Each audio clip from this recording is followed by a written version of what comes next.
የማንቸስተር ዩናይትድ ደጋፊ ማንቸስተር ዩናይትድ የሚደግፈው በአንድ ምክንያት ብቻ ነው። በማን ይሆን? ዘ ቤስት ዘ ግሬተስት አሸናፊ ቡድን ስለሆነ ብቻ ነው። ሌላ ምንም በፍጹም ሜዳ ላይ ማራኪ ጨዋታ ከየትኛው ማራኪ ጨዋታ ስናሸንፋችሁ ማን ነበር ማራኪ እግር ኳስ ጨዋታው ማን ነበር? ማንቸስተር ዩናይትድ። ማን ነበር ያሸነፈው?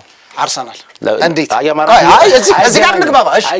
እዚህ ጋር ሰላም ጤና ይስጥልኝ። የተከበራችሁና የተወደዳችሁ ተመልካቾቻችን ከብስራት ኤፍኤም ዩቲዩብ ቻናላችን በሳምንቱ መጨረሻ ታላቅ ጨዋታዎች ሲከናወኑ ወደ እናንተ የምናደርሰው ፕሮግራማችን የፋን ታይም ቆይታችን ነው ተጀምሯል። ተፈራ ታመነ ከእናንተ ጋር ቆይታ የማደርግ ነው የሚሆነው። በዚህ ሳምንት መጨረሻ እጅግ የሚጠበቀው በእንግሊዝ ከዚያም ባለፈ በመላው አውሮፓ ብዙዎች የሚጠብቁት ታላቅ የጨዋታ መርሃ ግብር ይከውናል። ኤሚሬትስ ላይ አርሰናል ማንቸስተር ዩናይትድን የሚያስተናግድ ነው የሚሆነው። ታዲያ ሁለቱን ክለቦች በመወከል እዚህ ስቱዲዮ እንግዶችን ጋብዘናል። ባለሜዳውን ቡድን አርሰናል በመወከል ጎስት በሶሻል ሚዲያ ስሙ ጎስት የምናውቀው ተገኝቷል። ከዚያም ባለፈ ደግሞ ማንቸስተር ዩናይትድን በመወከል ሀቢብ አሊያም ደግሞ ዊዝ ሃሸር በሚለው ስሙ እናውቀዋለን። በቴሌግራም ከ450 ሺህ በላይ ከ420 ሺህ በላይ ተከታዮች ያሉት የኢትዮ ዩናይትድ ፋንስ ኦነር ነው። ከዚያም ባለፈ በቲክቶክም እንደዚሁ እናውቀዋለን። ከነሱ ጋር ደስ የሚል ጊዜ እናሳልፋለን። እናንተም አብራችሁን እንድትቆዩ የአክብሮት ግብዣችን ነው። የውጤት ግምታችሁንም አጋሩን፣ በአክብሮት ተቀብለን እናስተናግዳችኋለን። ፕሮግራማችን ነው ተጀምሯል። ጎስት ጥሪያችን አክብረህ እንግዳ ሆነ ስለተገኘ እጅግ ከልብ አድርጌ አመሰግናለሁ። እኔም ስላጋበዛችሁኝ በጣም አመሰግናለሁ።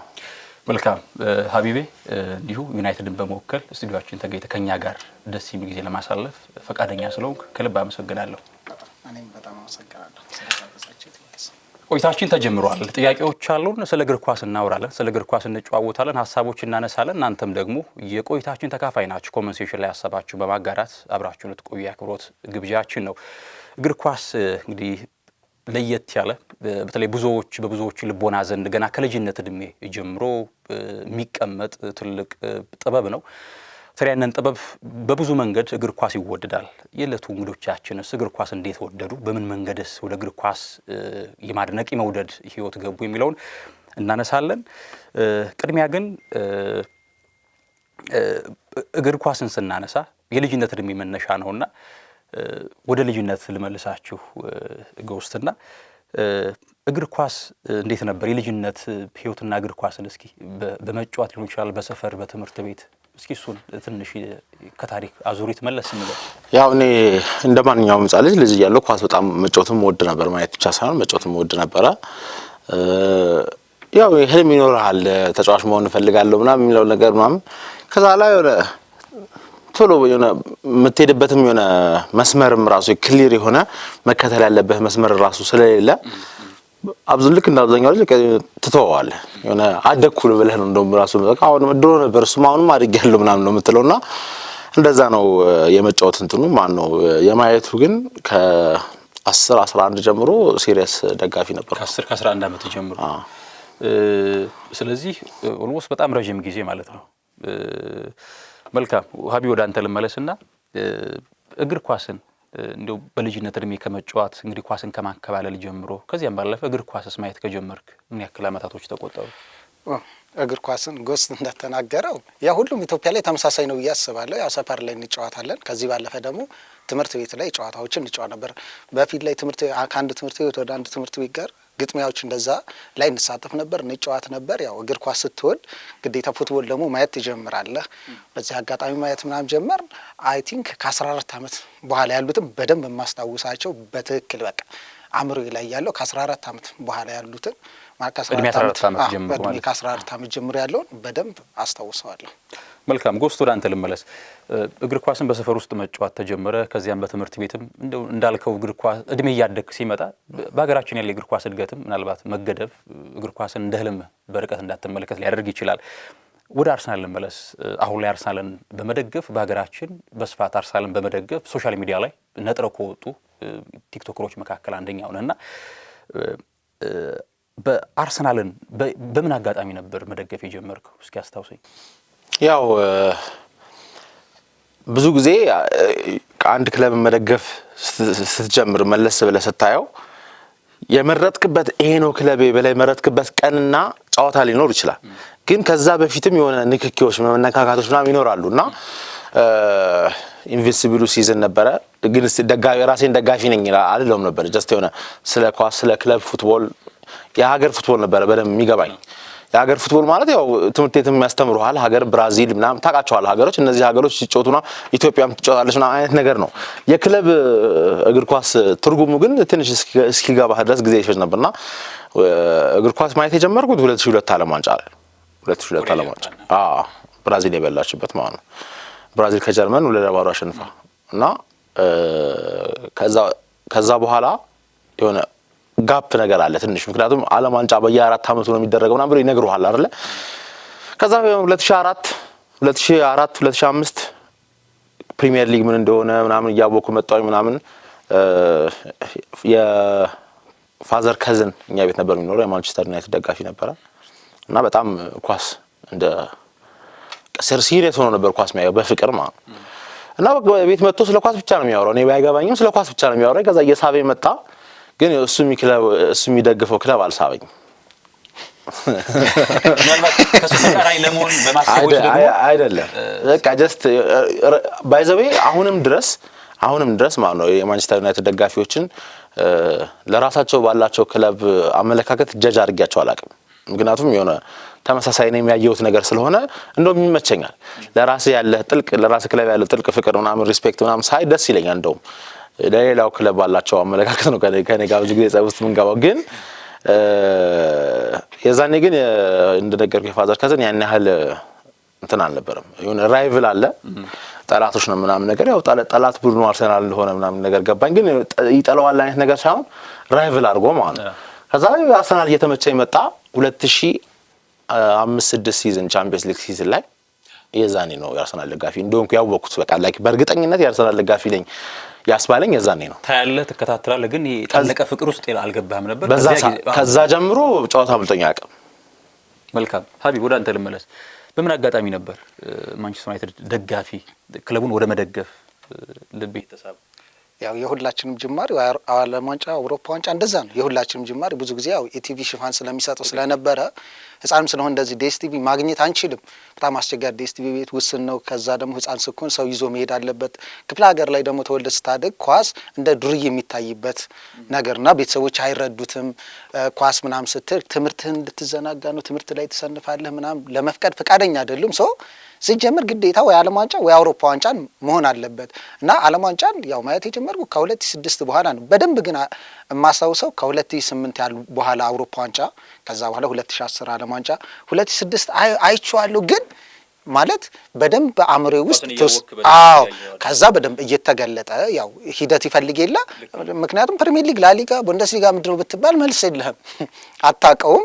ብቻ ኳስ መሆን ነው። ዓለም ዋንጫ ነው የምታየው፣ ክለቦች ምናምን መኖራቸው ምናምን። ከዛ በኋላ እያየህ ለመደገፍ እንኳ ጊዜ ይፈልጋል። ክለቦችን እያየህ ዝም ብለህ አንተ የሆነ መርጠህ አይደለም የሆነ ትሰማለህ። ስለ ማንቸስተር ዩናይትድ፣ ስለ አርሰናል ወይ ስለ ቸልሲ ወይ ስለሆነ ክለብ ልትሰማ ትችላለህ። ግን ከሰማ በኋላ ለመደገፍ ጊዜ ይፈልጋል። አንተ መርጠህ የምትደግፈው አይደለም። ታሪኩን ስትሰማ ትልቅነቱን እየሰማህ ምን ኢንስፓየር እንደሚያደርግ አታውቅም። በቃ ግን ስታይ ልክ ሜዳ ላይ አትራክት በቃ ልብህ ውስጥ የሆነ የመግባት እንትን አለው። አንተ ለምሳሌ እኔ የመጀመሪያ ጊዜ ጨዋታ ያየሁት የቸልሲን ጨዋታ ነው ከክለቦች። ግን ለምንድን ሆነ በቃ ላምፓርድን ወደዋለሁ፣ ቶሬዝን ወደዋለሁ፣ ግን ቸልሲን መደገፍ አልቻልኩም። ከዛ በኋላ የአርሰናል ነው ቀጣይ ጨዋታ ያየሁት አርሰናል ከዛ እና የሆነ ጊዜ ይፈልጋል። ከዛ ግን በቃ ከ2008 ሻምፒዮንስ ሊጉን አይቼዋለሁ። ማለት አሁን ስለ ሻምፒዮንስ ሊግ ጠይቀው ስኬቱ ይሆን ወደ መደገፍ በቃ አንደኛ በማንቸስተር ዩናይትድ ውስጥ ብዙ ተጫዋች የምትወዳቸው አለ። በዛ ሰዓት ማለት ማንቸስተር ዩናይትድን አለመደገፍ የምችልበት ሁኔታ ያለ አይመስለኝ። ምክንያቱም በጣም በቃ ሜዳ ላይ እጅግ ማራኪ ቡድን ነው። በጣም ትልቅ ሱፐርስታር የሚጫወትበት ቡድን ነው። ስኬታማ ቡድን ነው። ሲጫወትም ስታያቸው ብዙ ጎል ማስቆጠር የሚችል ብዙ ጎል ላይን የሚማርክ ጨዋታ የሚጫወት ቡድን ነው። ስለዚህ በዛ ሰዓት ስታየው አለመደገፍ አይችልም እና እያየሁ በሂደት ግን ብቻ በቃ የማንቸስተር ዩናይትድ ደጋፊ ሁኜ ራሴን እዛ አግኝቼዋለሁ። አይቀጣ ማቋረጥ እንዳይሆንብኝና ማለት ነው የሰጣቸው ምክንያቶች ሙሉ በሙሉ ውድቅ ናቸው።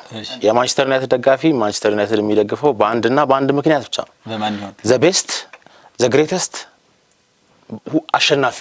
አሸናፊ ቡድን ስለሆነ ብቻ ነው። ሌላ ምንም በፍጹም ሜዳ ላይ ማራኪ ጨዋታ ከየትኛው ማራኪ ጨዋታ ምን አይነት ማሸነፍ ብዙ ጎል ማስቆጠር እኮ አንድ ቡድን እኮ ማራኪ ጨዋታ ሳይጫወት እንዴ ብዙ ጎል ማስቆጠር እንዴት አይቻልም? ማራኪ ማለት ምንድን ነው? ለምሳሌ ተከላካዮች ወይ መሀል ሜዳ ላይ ኳሱን ማንሸራሸር አይደለም አይደል? ቶሎ ወደ ጎል ምን ማለት ነው ማራኪ ማለት? ጎል ማግባት የጎል ድሎችን መፍጠር እሺ ጎል ማግባትና ጨዋታ ማሸነፍ ብቻ ማራኪ ነው? የጎል ድሎች መፍጠር እኮ አንዴ ጨዋታ ካለ የማራኪ ነው መገለጫ። አርሰናል ዘንድሮ በዚህ ሲዝን ኦልድ ትራፎርድ ላይ በሜዳችሁ መተን 1-0 ስናሸንፋችሁ በሜዳችሁ ለማንኛውም ስናሸንፋችሁ ማን ነበር ማራኪ እግር ኳስ ይጫወተው? ማን ነበር? ማንቸስተር ዩናይትድ። ማን ነበር ያሸነፈው? አርሰናል። እንዴት? እዚህ ጋር እንግባባ። እሺ እዚህ ጋር እንግባባ፣ ችግር የለውም እንግባባ። ለምሳሌ ከማራኪ ቡዜ ጎል ድል አይደል? ማንቸስተር ዩናይትድ በዛ ሰዓት ቡዜ ጎል ድል አይፈታ አገባ ኖ አሁን እኮ ስለዛ አይደለም። አሁን እኮ ስለ ማራኪ ነው እያወራን ያለ ነው አይደል? አዛት ታይም እያልን ነው አይደል? በዛ ሰዓት አሁን አንተ ክርክርህ ምንድን ነው? ማንቸስተር ዩናይትድ በዛ ሰዓት ቡዜ ጎል ድል አይፈጥርም፣ ጎል ያገባል፣ ያሸንፋል። እንደዛ አይደለም ያልኩት። ቡዜ ጎል ይመጣ ከማራኪ ይመደባል አይመደብም? ብዙ የጎል ድል እንድትፈጥር እኮ ማለት የምትገጥመው ቡድንም ራሱ እኮ ድሉ ሊሰጥ ይችላል። አርሰናል ላይ ራሱ ጭምር 8 ጎል ስታገባ መቼም ማራኪ ፉትቦል ሳትጫወት 8 ጎል ልታገባ ይችላል። ማራኪ ፉትቦል ተጫውቶ አያውቅም። ምንድን ነው የምታወራው? አሁን እኮ አንተ ማራኪነትን እስኪ እንፍታው። ማራኪነት ማን ሲቲ ላይ የሞከራችሁት ትራያንግል ናት ማራኪ ፉትቦል። የኩኛ ብሩኖ ግን እሱ የተማራችሁት ራሱ ላስት ሲዝን ከኛ ነው መሰለኝ አይደል? ብሩኖን እንደዛ ስናደርገው አርሰናል እኮ ማለት አሁን አርሰናል ለምሳሌ በዘንድሮ ዲፌንድ ተከላካይ ቡድን ነው። ማን ያለው? አርሰናል ማን ያለው? ማን ያለው? ቁጥሮች ይናገር፣ ሁሉ ነገር ይናገር። አንድ ቁጥራታለኝ ተከላካይ በመከላከል ግን አንድ ጎል እያገባ የሚያሸንፍ ሴት ነው የሚያገባው አይደል? ላስደንግጥህ ባይሆን ማለት ነው። እሺ አስደንግጠኝ። ዩሮፕ ላይ በአቨሬጅ ትልቁ ሃይ ላይን የሚጫወተው አርሰናል ነው።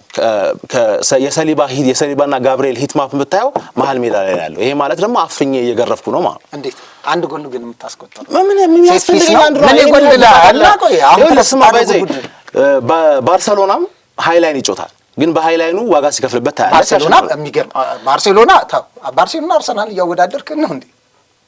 ማለት የሚወዳደርበት ምን መስፈርት አለ? እያወዳደርክ ነው። ውልዝ የሚያስጨንቀው አዎ፣ ማወዳደር ትክክል። አሁን ለምሳሌ ማወዳደሬ ትልቅ ስህተት ሊሆን ይችላል። ለምን ማንቸስተር ዩናይትድ ደረጃው አርሰናል ጋር የሚያወዳድረው አይደለም። ከዛ በላይ እና እኔ ከባርሴሎና ጋር ባወራ እገርፈዋለሁ ገና። እኛ እኮ ያለ ነው አርሰናል ጋር ማውራቴ እኔ ያሳፍረኛል። ለምን ከአርሰናል በጣም በብዙ ርቀት ላይ ቁጭ ያለ ሁለት ሀሳቦች ላንሳኔ። አሁን ማራኪ እግር ኳስ አንዳንዶች በምን ይረዳሉ? በፈጣን ሽግግር ጎል ላይ መድረስ ይስባቸዋል። አንዳንዶች ደግሞ በፖሴሽን ልክ በቬንገር የነበረው ይበልጥ በቶሎ ጎል ላይ ይደርሳል። ልክ እንደ ቲኪታካ ግን ብዙ ደቂቃዎችን አያሳልፍም እግሩ ላይ ኳስ እያቆየ። ስለዚህ ለእናንተ ማራኪ እግር ኳስን ከመጫወት በዘል በውጤት ካልታጀበ ማራኪነቱ ይነጥፋል ወይስ ደግሞ በውጤት መታጀብ አለበት? ጉስት በጣም ከውጤት ጋር መሆን አለበት። ስለዚህ ምናልባት አሁን ለምሳሌ ለዚህ እንኳን አንድ ነገር እንገር ኳሳቸውም ውጤቱን ይዘህ ከመጣህ በቂ ነው። ስለዚህ ማራኪነቱን ግን ያጎድፈዋል። ውጤቱ ባያጎድፈው ኖሮ በሜዳ መጥቻ 1-0 ሳሸንፈ ስቲል አታወራም ነበር። ምክንያቱም 3 ነጥብ ነው የወሰድኩት እኔ ነኝ። 3 ነጥብ ወሰድክ፣ በቃ ዋናው ማሸነፍ ነው ጨዋታ። ግን አያጎድፍም አልክ እኮ። ማያጎድፍ ከሆነ ማን ነው? እኔ ነኝ መፎከር አለብኝ፣ አንተ ዝም ማለት አለብህ። ምክንያቱም በሜዳ መጥቼ 3 ነጥብ ስለ ማራኪ እያወራን እኮ ነው። ስለዚህ በአንድ ጉዳይ እንስማማ። በ2008 ወቅት ላይ የነበር የፈርጉሰን ዩናይትድ ይበልጥ ፖሴሽናል ፕሌን አይከተልም። ነገር ግን በመስመሮች መካከል ደርሶ መልስ በአርሰናል የተሸነፈው ዩናይትድ ማለት ነው። ከ2005 እስከ 12 በፈርጉሰን ዘመን በነበረው ጊዜ በፈርጉሰን ዘመን ይበልጥ የመስመር ያው 8-2 ነው። ግን እያስታወስከው ብትሄድ እግር መንገዱን እሱ አንድ ነገር ነው።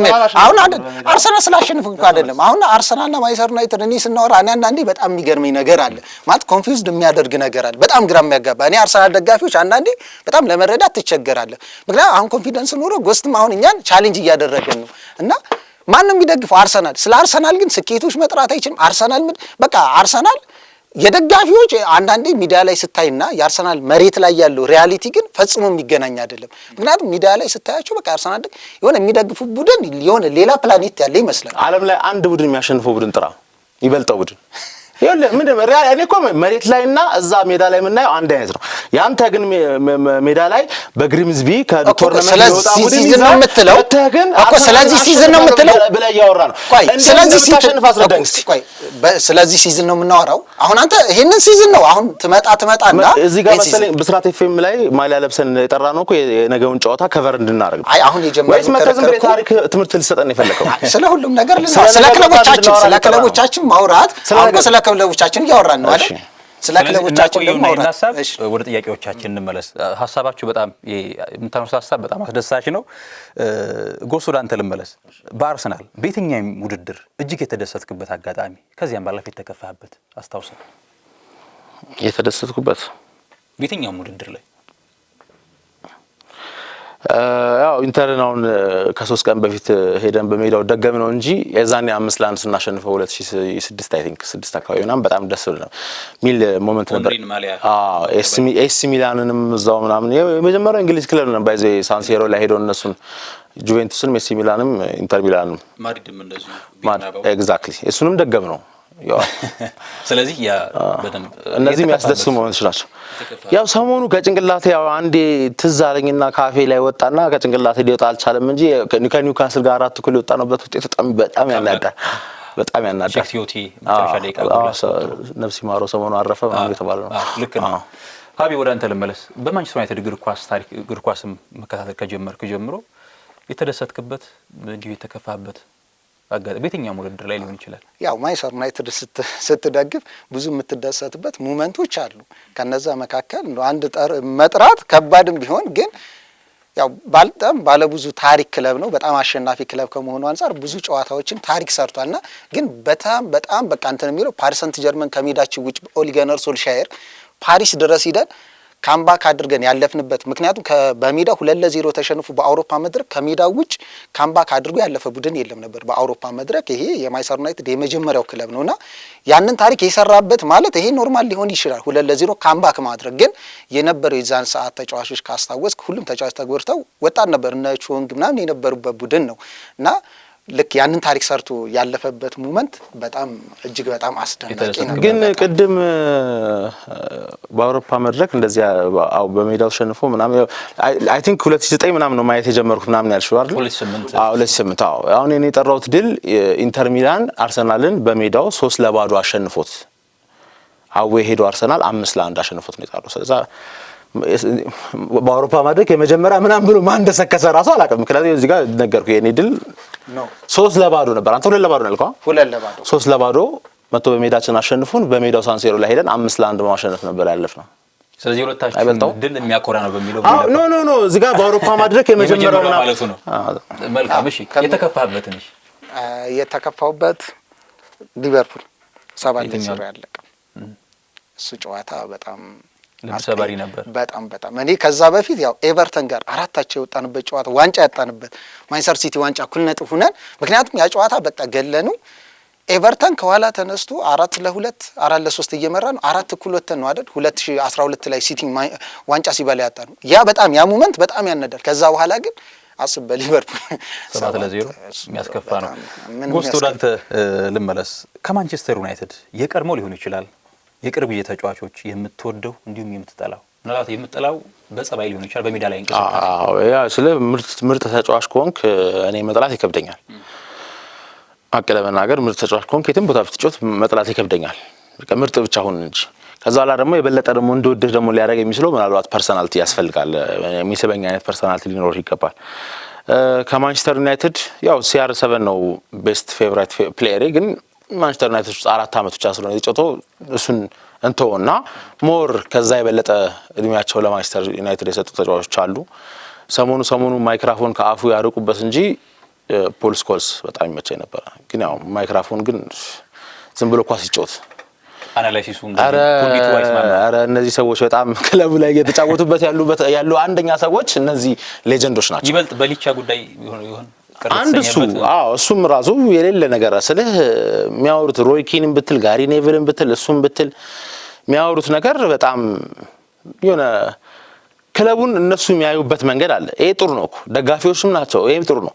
ኢቭን ኢንተርቪው ሲደረጉ ማን ተከላካይ ማን አሰልጣኛችሁ ቢሆን ይሻላል ተብለው ሉዊስ ኤንሪኬ አይሆንም፣ ማርኮ ሲልቫ አይሆንም፣ ዚነዲን ዚዳን ምናልባት እንትና አይሆንም ምርጥ ማናጀሮችም አይሆንም አሉና ሮይ ኪን ሲባሉ እሱ ይሆናል አሉ እና የሆነ በሜንታሊቲ ምናምን ነገር ፕሪሚየር ሊግ የሚመራ ምናምን ይመስላቸው። አንተ ሜንታሊቲ የነበረ ታክቲኩን ምናምን ነገር ሌላ የሚጨርስልህ አለቃ ነበር የዛን አንተ ስትጮት። ከዛ ሜንታሊቲውን ያዝና አርግ የተባልከውን ታረጋለህ፣ ታሸንፋለህ። ከዛ በዛ ትልቅ ስኬት ውስጥ ገባ። ያ ማለት ግን አንተ አሰልጣኝ ሆነ የምታደርገው ነገር ነው ማለት አይደለምና እነዚህ ሰዎች ባያወሩ ባይ ነኝ። ባያወሩ ማይክሮፎን ባይሰጣቸው ባይ ነኝ። አሉታዊ ተጽዕኖ አለው በክለቡ በጣም ከባድ ጫና። እንዴት ተጫዋች አንተ ሊቻ ተጫዋች ነው አይደለ? እንዴት ላንተ ይመልስልሃል? ጫና ባታረግበት ነው የሚመልስልህ? አይሰማም ነበር እኮ ጫና ባታረግ ነው። ገበኛው ለምሳሌ እዚህ መተን በአማርኛ የምናወራው አይሰሙም አይደለ? በቃ ጫና እናደርግም እንደፈለግን መለፍለፍ እንችላለን እኛ ማለት ነው። እዛ ግን አንተ ቁጭ ላይ ክለቡ ሌጀንድ ተብለህ አብዛኛው ደጋፊ ምናምን ሼር ምናምን ያንተ ደጋፊዎች ናቸው እኮ የሱ ደጋፊዎች እንዲሆኑ የሚለፋው ልጁ ማለት ነው። እንዴ እንደዛ ትለዋለህ? የሌለ ነገር ነው እንደዛ። ስኮልስ በዚህ ምግባሩ ባትወደውም ግን ለተጫዋች እኔ እንደዚህ ባለጌ ሰውዬ ነው እንዴ ምናምን እያልኩ በቅርቡ ነው የምደነቀው እንጂ ድሮ ሲያወራ አትሰማም። ገባ ትንሽ የሆነ መጥፎ ጸባይ ምናምን ካለ ካየህበትም በፋውሉ ነው የምታውቀው። እና ፋውልም ደግሞ የዛኔ ደግሞ ወንዳታ ሳይ ሰበረው ምናምን ነገር አይነት ስለነበረም ለሱም ታደንቀው ነበረ ድሮ። ስለዛ ወይን ሩኒን ምጠላው ደግሞ ወይን ሩኒ አይ ከብቃት ጋር ምናምን አያገናኝም። ጀግና ተጫዋች ነበር። በቃ ማንቸስተር ዩናይትድ ይሸታል። እሺ ሀይል ይወራን ተለምጣ ባቻለ የቀድሞ ወይም ደግሞ አሁን ላይ የተጫዋቱ ከሚገኙ ሊሆን ይችላል የምትወደውና የምትጠላው ተጫዋች የትኛው ነው? እንግዲህ አርሰናል እውነት ለማውራት ብዙ ተወዳጅ ተጫዋች አሉት ባጫዋት ስታይላቸው ወይም በአርሰናል በቃ ባለፉበት መንገድ በጣም ድንቅ ተጫዋቾችን አውጥቷል። በጣም ነው የምወደው እንኳን ሴስ ፋብሪጋዝን ወደዋል። በሜዳ ላይ ብቃቱ እሺ ምጠላው በባህሪ ሊሆን ይችላል። የሆነ ምክንያት ይኖራል መቼም አንድን ተጫዋች ለመጥላት ካራንትሊ ካለው ነው እንዶ ካለፉት በጥቅሉ አርሰናል ካያቸው በታሪክም ሊሆን ይችላል አሁንም ካሉት ቬራ ምናልባት ምክንያት ይኖር ይሆን?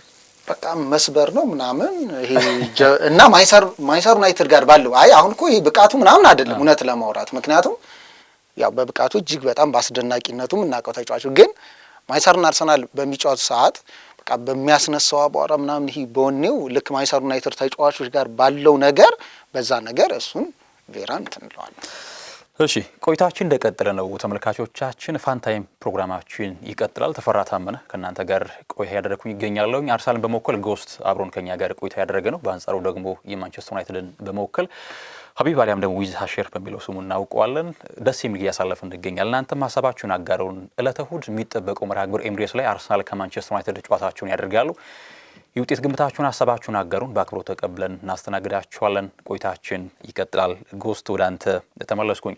ያገናኘን የማንቸስተር ዩናይትድና የአርሰናል ጨዋታ ነው። ስለዚህ በሁለቱ ክለቦች የእግር ኳስ ታሪክ የማትዘነጋው አጋጣሚ ያለ ጨዋታ የትኛው ይሆን? በጥሩ ነው በመጥፎ በየትኛው መንገድ ካምሮ የማይዘነጋው? የስምንት ለሁለቱ ነው የተረገመ 8-2 ምን ጊዜ ነው ስለሁለቱ ክለቦች ስታስብ ያ ነው ትውስ የሚል 15 ዓመት ሆኖታል። ግን ይኸው እስካሁን እየፎከሩበት ነው እንድትረሳ አይፈልግም። እሺ ሀቢቤ ምን ጥርጥር ያለው ሁለቱን ክለብ ስታስታውስ 8-2 መርሳት አይችልም ሰው። ስለዚህ መቼም የማንቸስተር ዩናይትድ ደጋፊው ነኝ እንዴት ልረሳ ትችላለህ? ማለት አርሰናል ላይ በጣም ትልቅ ክለብ ያሸነፋችሁት እውነትህን ነው አትርሳው ነው ትልቅ ክለብ ሳይሆን አሁን ማንረሳው። አሁን እዚህ ጋር ግን ምን አለ የጎል መጠን ነው እንዳይረሳ ያደረገው ሌላ ምንም የተለየ ነገር አሁን ደጋፊዎች በሚያሳዩት ሪአክት ግን አሁን ደጋፊዎች በቃ ትልቅ ይላሉ። እኛ ግን መተን እኛ 8 አግብተንበታል 8-2 አሸንፈናል። ትልቅነትን ያሳንሰዋል 8 ጎል መግባቱ ትልቅነትን ያሳንሰው ይችላል። ግን ጎል ሊቨርፑል አንተን አሳነሰ? አይ ጎል ሊቨርፑል አንተን አሳነሰ? ነው በዛባችሁ አሳነሰ ወይ? አያንስም ግን በቃ ዝም በላ በቃ በዛ። እሺ ቆይታችን ይቀጥላል። ጎስቱ ወደ አንተ ልመለስ። የአርሰናል የዚህ የውድድር ዓመት ጉዞ እንዴት አገኘው? አርቴታ ዘንድሮ ካለፉት ዓመታት የተሻለ ስራ ይሰራል ብለህ ታስባለህ? ያው ሁሌ እንደምለው ለፉከራ ብቻ ሳይሆን ያው እዚህ ጋርም ፕሮፌሽናል የሆነ ስቱዲዮም ተገኝተን እንደግምላችኋለሁ። አርሰናል ዘንድሮ ስንት ዋንጫ ይበላል ተብሎ ነው የሚጠየቀው እንጂ ዋንጫ ይበላል ተብሎ ነው የሚጠየቀው። ባጭሩ ስንት ዋንጫ ይበላል ተብሎ ነው መጠየቅ ያለበት። ስለዚህ ዋንጫ እንደሚያሳካ እርግጠኛ ነህ? በእርግጠኝነት። ምናልባት የአርሰናል ጥንካሬ ወይስ ደግሞ የሌሎች ክለቦች መዳከም? የሌሎች ክለቦች መዳከም። በጣም አሪፍ ጥያቄ። አሁን አዲስ እያመጧት ያለች ኤክስኪውዝ ናትና ፕሪሚየር ሊጉ ስለተዳከመ አይደለም ሌላው ነጥብ እያንጠባጠበ ያለው በጣም ስለጠነከረ ነው። ለምሳሌ ባለፈው ያሳለፍነው ሳምንት ማለት ነው የፎረስት ጨዋታ ማለት ነው ቦተም ላይ ያሉት 5ቱም ቡድኖች ከውልቭስ እስከ ሊድስ ድረስ ማለት ነው 5ቱም ቡድኖች አልተሸነፉ።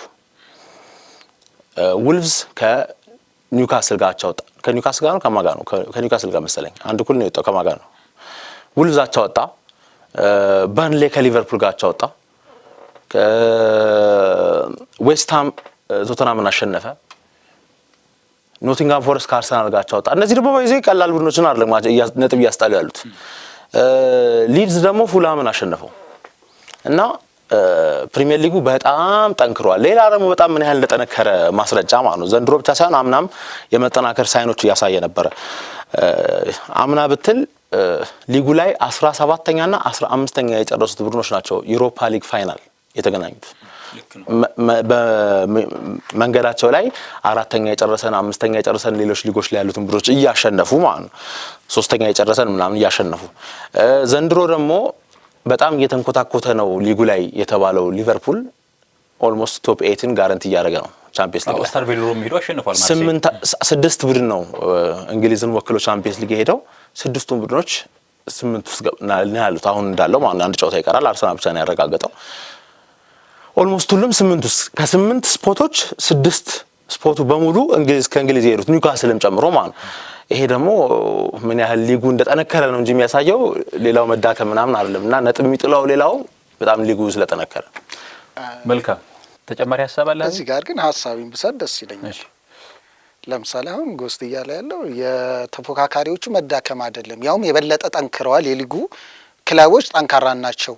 ይሄ አርሰናል ጥንካሬ ነው እንጂ ሌሎች መዳከም ምክንያቱም ይሄ አያስማማኝ በጭራሽ ማለት ነው። ምክንያቱም ማንቸስተር ሲቲ ከጥር ጀምሮ ባለፉት 1 ዓመት 12 ተጫዋች አስፈርሟል። የሽግግር ወቅት ላይ ነው። ስለዚህ ቡድኑ እንደ አዲስ እየሰራ ነው እና ኬቪን ዲ ብሩይን ትልልቅ በማንቸስተር ሲቲ ስኬት ውስጥ ትልቅ ሚና የነበራቸው ተጫዋቾችን ለቆ በአዳዲስ ተጫዋቾች እየተካን ነው። ፔፕ እኮ ያውም አዲስ ሲስተም ለመሞከር እየጣረ ያለበት ጊዜ ነው አይደል? ሊቨርፑል በክረምቱ 400 ምናምን ሚሊዮን ፓውንድ አውጥቷል። ይሄ ማለት ገና ቡድኑን አዲስ ተጫዋች ሁሌም ስታስፈርም ነገሮች አልጋ ባልጋ ይሆናሉ ማለት አይደል። 400 ሚሊዮን 450 ምናምን ብቻ ከ400 ሚሊዮን ፓውንድ በላይ አውጥቷል። እነ ኢሳቅን እነ ኢኪቲኬን ትልልቅ ተጫዋቾች ዊርትዝ ምናምን አስፈርሟል። እነዚህ ተጫዋቾች ደግሞ ሲመጡ ለእነሱ አዲስ ሲስተም መፍጠር አለብህ። ለእነሱ የሚሆን የጨዋታ አቀራረብ የጨዋታ ሲስተም መፍጠር ስላለብህ ይሄ ደግሞ ጊዜ ይፈልጋል። አሁን ሊቨርፑል አንዱ የተቸገረው አዳዲስ ፈራሚዎች ስኬታማ አለመሆናቸው ቶሎ ቡድኑ ውስጥ ስኬት ለማምጣት መቸገራቸው የበለጠ ሊቨርፑልን ጎድቶታል አይደል? ስለዚህ የበለጠ የሌሎች ክለቦች መዳከም አርሰናልም ዘንድሮ የጠቀመው ምንም ጥያቄ የለውም። ተዳክሟል ማለት ነው። ሊቨርፑል ለማንስቲ አሁን እንዳልከው የሽግግር ወቅት ላይ ናቸው። እንዴት 8 ውስጥ ገቡ ታዲያ ቻምፒየንስ ሊግ ላይ? ሻምፒዮንስ ሊግ ሌላ ቶርናመንት ነው። አሁን ሻምፒዮንስ ሊግ ሌላ ስነን ሆነ ይፈልጋል። አሁን በጣም አሁን ሻምፒዮንስ ሊግ ኖ አሁን ሊቨርፑል እኮ ባለፉት 30 ዓመታት አሁን ባለፉት 5-6 ዓመታት ነው 2 ዋንጫ እንግሊዝ ፕሪሚየር ሊግ ነው ያሳካው። ከዛ በፊት 2005 እኮ የአውሮፓ ሻምፒዮንስ ሊግን አሳክቷል። በእንግሊዝ ግን ደካማ ጊዜ ነበር ሲያሳልፍ የነበረው። የአውሮፓ አንድ ቡድን እኮ ነው። እኔ እያልኩ ያለሁት እኮ 6ቱም ኒውካስልን ጨምሮ አሁን ኒውካስል ፕሪሚየር ሊግ ላይ አሪፍ እየጮተ ነው። እሱም ሽግግር ላይ ነው አይደለም። ኒውካስትል ተፎካካሪም አልነበረ። ፕሪሚየር ሊግ ላይ ግን አሪፍ እየጮተ ነው ኒውካስትል እኮ ዘንድሮ ፕሪሚየር ሊግ ላይ ወጣ ገባ የሚል ነው ኒውካስትል። እሺ ኒውካስትል ባንድ ነገር እሺ ኒውካስትል እናውጣው። ለምን ብትለይ አንድ ምክንያት አለ። ኒውካስትል ያለው የስኳድ የተጫዋች መጠን እና በብዙ ቶርናመንት ሲሆን ድካም አለ። አሰልጣኝ ኤዲሆን ነው ሜንታሊቲ ምናምን የሚባሉ ነገሮች ብዙ ነገሮች አሉ አይደል? ጫና ብዙ አለበት። ኒውካስትል ባለፉት ዓመታት እንግሊዝ ፕሪሚየር ሊግ እኮ ተፎካካሪ አልነበረም። ስለ እንግሊዝ ፕሪሚየር ሊግ መፎካከርን ብቻ እኮ አይደለም እዚህ ጋር ስለ ሊጉ ጥንካሬ ነው እያወራን። አሁንም እኮ ኒውካስትል እኮ ደረጃው እኮ አሁንም ኒውካስትል እንደባለፈው ጊዜ እኮ ነው። ምክንያቱም ደረጃውን እኮ ስንመለከተው ባለፈው ከባለፈው ጨዋታ በኋላ የደረጃ ሰንጠረጁን አላየሁትም፣ ግን ማንቸስተር ዩናይትድ ራሱ እኮ በ2 በ3 ነው የሚርቀው ነጥብ ስለጣለ። ኒውካስትል እኮ አሸንፎ ቢሆን በነገራችን ላይ ማንቸስተርን አሁን ይበልጠው ነበር በደረጃ። ይሄ ማለት ከቶፕ 4 አራቀም። የኒውካስትል ግምድ ነው የአውሮፓ መድረክ መሳተፍ ነው፣ ሌላ ነገር የለም። መሳተፍ መሆኑ አይደለም 8 ውስጥ ያለው እኮ ሻምፒዮንስ ሊግ ሌላ ቶርናመንት ነው። ኒውካስትል እኮ ደካማ ነው የምትለው ቡድን አንዱ ብቻ ሳይሆን 6 ቻምፒየንስ ሊግ ላይ ቤስት ፐርፎርም ከሚያደርጉት ቡድኖች አንዱ ናቸው። በፕሪሚየር ሊጉ ነው እኮ አንድ እየመዘናቸው ያለው አርሰናል የሚፎካከሩ በፕሪሚየር ሊጉ አይደል? ሲቀጥል ቆይ አንድ ነገር የጎስት ሀሳብ ምንድን ነው? በሊጉ ደካማን ያልካቸው ክለቦች በአውሮፓ መድረክ ላይ ይበልጥ አህጉራዊና ከፍ ያለ መድረክ ነው የቻምፒየንስ ሊግና እዛ ላይ መጠንከራቸው ደካማ ክለቦች ናቸው ያስብላቸውም ነው ሀሳብ ይመስለኛል። የጎስት ሀሳብ ያ ነው። ደካማ ክለብ ያስብላቸው ነው። አውሮፓ መድረክ ላይ እኮ ማንቸስተር ዩናይትድ በዴቪድ ሞይስ ጊዜ እኮ 16 ውስጥ 8 ውስጥ መግባት ችሏል እኮ። ሌላ ታሪክ ውስጥ አትግባ። ስለ ዘንድሮ በፕሪሚየር ሊጉ ግን እጅግ በጣም ደካማ ነው። የአውሮፓ መድረክ ሌላ ስነልቦና ነው። ሁለተኛ በአውሮፓ መድረክ የሚገጥሙ ቡድን የእንግሊዝ ቡድኖች ተመጣጣኝ እኮ አይደለም። አውሮፓ አይ አሁን ለምሳሌ የአውሮፓ መድረክ አሁን ለምሳሌ ቶርናመንቱ ይዘቱን ቀይሮ የሊግ ፎርማት ነው እየተጫወተ አይደል? አሁን ለምሳሌ እነ ማንቸስተር ሲቲ እነ ሊቨርፑል የሚገጥሟቸው ክለቦች በፕሪሚየር ሊጉ ቢመጡ መፎካከር የሚችሉ ናቸው እንዴ? እሺ እኔ አንድ ጥያቄ ትንሽ ቡድኖችን ያገኛሉ። እንደዚህ አሁን ለምሳሌ 40 ምናምን ክለቦች አሁን እኮ ስንት ክለብ 48 አይደል? አንድ ጥያቄ ልጠይቅህ አባቴ። እንትን ሊቨርፑልና ማን ሲቲ ለሆነ ያህል ዓመት ጊዜ ተፎካካሪ የነበሩት እነሱ ነበራ 96 98 100 ነጥብ ምናምን እያገኙ የዛኔ ነው ጠንካራ ሊጉ ብለህ የምታስበው? ያኔ በጣም ትክክል። ይሄ አሁን ፉክክር ነው። አይ እሺ ፉክክር ሆነ። በጣም ጠንካራ ነበረ እኮ ነው ሊጉ ነው ጠንካራ። እነዚህ ቡድኖች ናቸው ጠንካራ። እነዚህ ቡድኖች ናቸው ጠንካራ። ሊጉ አሁንማ ጠንካራ ነው። በቃ ይሄን እኮ ነው እያልኩ ያለሁት። አሁን እኮ ያለው ተፎካካሪ ክለቦች ግን እንግሊዝ ፕሪሚየር ሊግማ ሁል ጊዜም በየትኛው ሞመንት ውስጥ ቢበላ ደግሞ በጣም ከሌላ ጊዜ የበለጠ በጣም ጠንካራ ሆኗል። ሌላው ከኔ ጋር መሮጥ ካልቻለ እኔ ችግር አይደለም እሱ። አሁን እኮ እኛ ያለ ነው። አንድ ሀሳብ ላንሳ እንቋጨው። ያለፈው ውድድር ዓመት ሊቨርፑል የፕሪሚየር ሊግ ዋንጫን ሲያሳካ ሌሎቹ ክለቦች መዳከም ነው ብላችሁ ታምናላችሁ? ከጎስት ያው አንዴ ፕሪሚየር ሊግ ስታነሳ በምንም ተአምር ለአንተ ክሬዲት ሊያስነጥቅ አይገባም። ምክንያቱም ያው ዘ ቤስት ቲም ኢን ዘ ካንትሪ ከሆንክ ብቻ ነው ፕሪሚየር ሊግ የምታነሳው። የሆነ እድል ምናምን ብቻ ምናምን ነገር የሚሰጥህ ነገር አይደለም። የ38 ጨዋታ ነው። እነዚህ ኖክአውት ቶርናመንቶች ኢቨን ቻምፒየንስ ሊግ ራሱ ዓለም ላይ ቤስቱ ቡድን ሳትሆን ዋንጫ ልትበላ ትችላለህ። ቻምፒየንስ ሊግ ልትበላ ትችላለህ። ሜቢ ዲፌንሲቭ ሬኮርድህ በጣም አሪፍ ስለሆነ አንዳንድ ውጤቶች ወደ አንተ በኩል ስለሄዱ ፔናልቲ ሹት አውት የበለጠ እድል ስላለህ ምናምን በተለያየ ምክንያቶች ቤስት ሳትሆን ልትበላ ትችላለህ። ፕሪሚየር ሊግ ግን ያው ቤስት ሳትሆን መብላት አትችልም። እዛ አምና ሊቨርፑል ቤስት ነበረ ከሊግ ውስጥ 100% ከሊግ ውስጥ ካለው ቤስት ነበረ። ሌሎች ያልተፎካከሩት ምናልባት አፕቱ ፓር በሱ እኩል መሄድ በሱ ፍጥነት መሄድ ስላልቻሉ ያው 84 ነጥብ ይዞ ነው ሊጉን የበላው። ግን 10 ጨዋታዎች እየቀሩ ይመስል እንደሚያሳካው ይታወቅ ነበር። ያው ርቀትም ስለነበረ መመለስ መሄድ ጉዳቶችና ተደማምረው ወጥነት ይጎለው ነበር። ኤግዛክትሊ ከሁሉም የበለጠ ኮንሲስታንት የነበረው ቡድን ሊቨርፑል ነበር። ትንሽ ወደ መጨረሻ አካባቢ እንደውም ነጥብ መጣል ቢጀምርም ማለት ነው አጀማመሩ እንደውም በጣም አሪፍ ነበር እና ሊቨርፑል ሌላው ስለተዳከመ ነው ሊቨርፑል የበላው ማለት በጣም ይከብዳል ለትርርብ ምናምን ነገር ብንባባለውም ማለት ነው። ከዛ በተረፈ ግን ያው አሪፍ የሆነ እድል አግኝቶ እድሉን ተጠቅሞታል። እንደሳን እነሱ መዳጋማቸው አለመዳጋማቸው ምናምን ነገር እድሉን መጠቀም ጥራቱን ያሳያል። 100% እድሉን መጠቀም አንድ ቡድን ተፎካካሪዎቹ ደከሙ እሱም አብሮ አለማድከሙ እንደ ጥንካሬ ሊወሰድ ይችላል። የጎስት ሀሳብ ቢፎካከሩም እኮ ኦልሬዲ እኮ አሁን ሊቨርፑል አምና እያሸነፈን ነው። ቢፎካከሩትም እኮ ኦልሬዲ መብለጥ ላችል ትችላለህ። ገባ ይሄ በቃ ስለዚህ የሌሎቹ በጣም ቢዳከሙ እያሸነፍክ በሄድክ ቁጥር በስነልቦና ከፍ እያለ አሸናፊነት ሜንታሊቲ እየገነባ ስለሚኬድ ጨዋታዎችን ታሸንፋል በየትኛው ሞመንት። አሁን ሊቨርፑል ካምና የዋንጫ ቡድን ነው ታቢብ አሁን ባለው ሂደት ላይ ማንቸስተር ሲቲ ከአርሰናል በ1 ነጥብ በ2 ነጥብ እየራቀ ያሸነፈ ተካታይ ጨዋታዎችን ኮንሲስተንሲ መቀጠል አለበት ተፎካካሪ ለመባል። አሁን ማንቸስተር ሲቲ እኮ ከጅምሩ ጀምሮ እኮ ማንቸስተር ሲቲ እኮ ባለፈው አመትና በዚህ ሲዝን እኮ እጅግ በጣም የተቸገረ ቡድን እኮ ነው። ፔፕ ራሱ ግራ ተጋብቷል እኮ። አሁን እኮ ጋርዶላ ምንም ግራ ይሸነፋል ምርጥ ቡድን አሸነፈ እያለ በቃ እየወጣ እኮ መናገር እኮ ነው እንጂ ያዘው እኮ ፔፕ በጣም ግራ የሆኑ ሞመንቶች ላይ አሁን ለምሳሌ ሊቨርፑልን ያሸነፈበት አካባቢዎች ላይ ጥሩ ሞመንቶች ነበሩት፣ እንቅስቃሴዎች ነበሩት። ግን ሲቲ ኦልሬዲ ያስታውቃል መፎካከር እንደማይችል ምንም። አሁን ለምሳሌ ሌላ እውነት ለማውራት ለብሽሽቅ ካልሆነ በስተቀር ሲቲ አርሰናል ጋር አንገት ለአንገት መለካከት አይችልም። በቃ ተለካክቶ ዋንጫውን የመፎካከር አቅም የለውም ሲቲ ምንም አቅም የለውም። መልካም እዛው አንተ ጋር ልቆይና በዚህ ውድድር ዓመት እንግዲህ ዩናይትድ ሩበን አሞሪምን አሰናብቶ ማይክል ካሪክ ጋር ልጁን ኬርቴከር አድርጎ ሾሟልና ባክስሪን አረዳድ እንዴት ነበር አንተ? አንዳንዶች ፎርሜሽኑ አይደለም ችግሩ ለዛ ፎርሜሽን የሚሰሙ ተጫዋቾች አለመኖራቸው ነው። አንዳንዶች ደግሞ ባክስሪ መሆኑ ራሱ ፎርሜሽኑ ተገቢ አይደለም የሚል ሐሳብ ያነሳሉ። ከሱ ጋር ደግሞ አያይዘህ ማይክል ካሪክ በአመቱ መጨረሻ ዩናይትድን የትኛው ደረጃ ላይ ያስቀምጠው ይሆን? በጣም ጥሩ ጥያቄ አነሳ። ፎርሜሽኑ አሁን 3-4-3 ሌሎች አሰልጣኝ በ3-4-3 በፕሪሚየር ሊጉ ጥሩ ደረጃ ላይ ያሉ አሉ አይደል? አንዶኒ ኢራኦላ ራሱ ለምሳሌ በበርንማውዝ ይሄን አስተላለፍ ነው የሚገኘው። ግላስነርም በክሪስታል ፓላስ እንደዚህ ግላስነር ባለፈው ሲዝን ጥሩ ስኬቶች ነበሩት ኤፍኤ ካፕ ዋንጫም ስላነሳ እንዲሁም ደግሞ ኮሚኒቲ ሺልድንም ማንቸስተር ሲቲ ሊቨርፑልን አሸንፎ አሳክቷል። ስለዚህ ፎርሜሽኑ እኔ ምንም ችግር አለበት ብዬ አላስብም። ምክንያቱም ምልክቶችም ነበሩ። ሩበን አሞሪም አንደኛ ያው የሆነ አዲስ ሲስተም አዲስ ፍልስፍና ይዘ ስመጣ ሰፖርት ድጋፍ ይፈልጋል። ፔፕ ጋርዲዮላ ወደ ማንቸስተር ሲቲ ሲመጣ ከዛ በፊት የነበረው ማንቸስተር ሲቲ እና ከፔፕ በኋላ የነበረው ማንቸስተር ሲቲ የተለያየ ነው። ግን ፔፕ ጋርዲዮላ የማንቸስተር ሲቲ ሰዎች በደንብ ሰፖርት አድርገውታል ለዚህ ጨዋታ ተስማሚ። ምክንያቱም ፔፕ ጋርዲዮላ ማንቸስተር ሲቲ ሳኛ፣ ክሊቺ፣ ኮላሮቭ የነበሩበት ቡድን እነዛ ቤሌታ ሙሉ አራቱን ነው የቀየራቸው።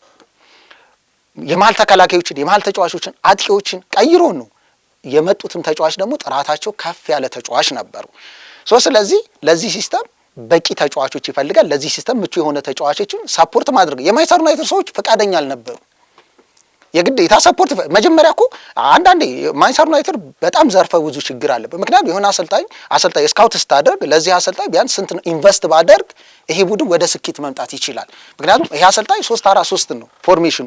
ለዚህ ፎርሜሽን አሁን ያሉት ተጫዋቾች አሉ፣ አሰልጣኙ ጋር ኮንታክት አድርገዋል፣ ፕሮጀክቱን ሰምተዋል። ስለዚህ ከዛ በኋላ ይሄ አሰልጣኝ ምን ያክል ኢንቨስት ብናደርግለት ነው ስኬታማ የሚሆነው እሱ ጋር ተናግረዋል። ስንት ተጫዋች እንደሚፈልግ ምን አይነት ተጫዋች እንደሚፈልግ ገና ከማስፈረሙ በፊት ፕሮጀክት ምናምን ብለህ አውርተህ ነው ስለ ዝውውር እቅዱ ስለተለያየ ነገር ምንም በማንቸስተር ዩናይትድ በ2 ዓመት በ3 ዓመት ምን እንደሚያሳካ ተነጋግረህ ነው። በዛ ሰዓት ኦልሬዲ እኮ ስንት ማውጣት እንዳለብህ ታውቀዋለህ። ያንን የማውጣት አቅም ከሌለ እነዚህ አሁን ያሉት ተጫዋቾች እርግጠኛ በቃ መጀመሪያም ታውቃል ለ3-4-3 ፎርሜሽን እንደማይሆኑ እዛ ላይ ደግሞ ከፍተኛ ኢንቨስትመንት እንደሚፈልግ ያን ግን ለማድረግ ፈቃደኛ አልነበሩ። እኔ ሩበን አሞሪም የዚህ ሲዝን ሩበን አሞሪም እንኳን በዩናይትድ ያሳየው እኔ መጥፎ ነው ብዬ አላስብም።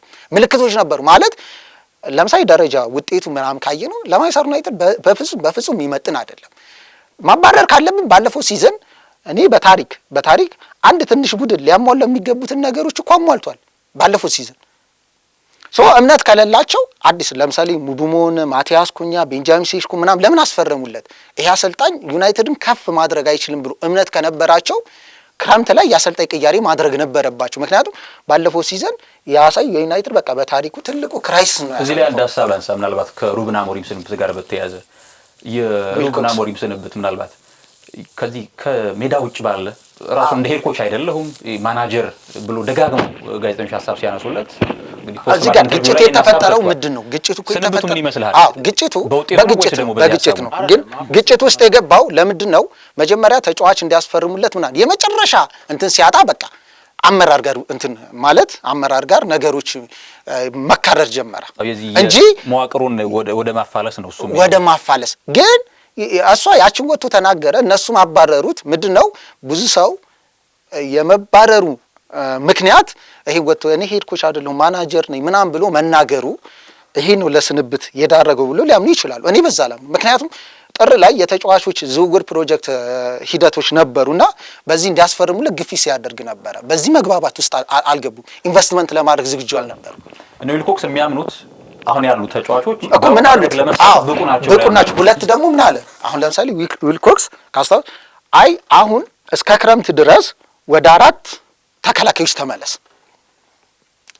ወደ 4 ተከላካይ ተመለስና በ4-2-3-1 ወይ በ4-3-3 አሁን ያሉት ተጫዋቾች ለዛ ምቹ ናቸው፣ የበለጠ ውጤት ማምጣት እንችላለን። ይሄ ማለት እኮ በአሰልጣኝ ላይ ስራ መግባት እኮ ነው። ምክንያቱም ነፃነት ሰጥተው ይሄ አሰልጣኝ የሚፈልገውን ከዛ አንተ ግብ አለ መጀመሪያ ስትፈራረም ይሄን ላሳካ ግምገማ አድርገህ ከዛ በኋላ ይሄንን ግብህን ማሳካት አልቻልክም፣ ለዚህ ምልክቶች የሉ ይሄን ያክል እድል ሰጥተናል፣ ከዚህ በኋላ እኛ እናንተ መቀጠል አንችልም ማለት ትችላለህ። ግን አንተ መተህ ጣልቃ ገብነት ካለ እንዴት ይሆናል? ስለዚህ ያንተ አረዳድ ነገሩ የፈነዳው ቀድሞ ነው እንጂ ያን በመናገሩ አይደለም።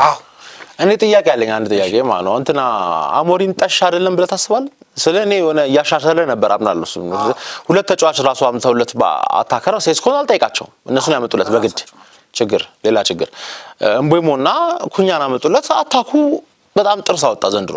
ስለዚህ የሆነ ሰው ምናልባት 11 ተጫዋች ቢመጣለት የሆነ የሚያስበውን ነገር መሬት ላይ ማውረድ ሊችል ይችላል ብለህ ተስፋ እንድሰጥ የሚያሳየ ምልክቶች አሉ እንዳልከው።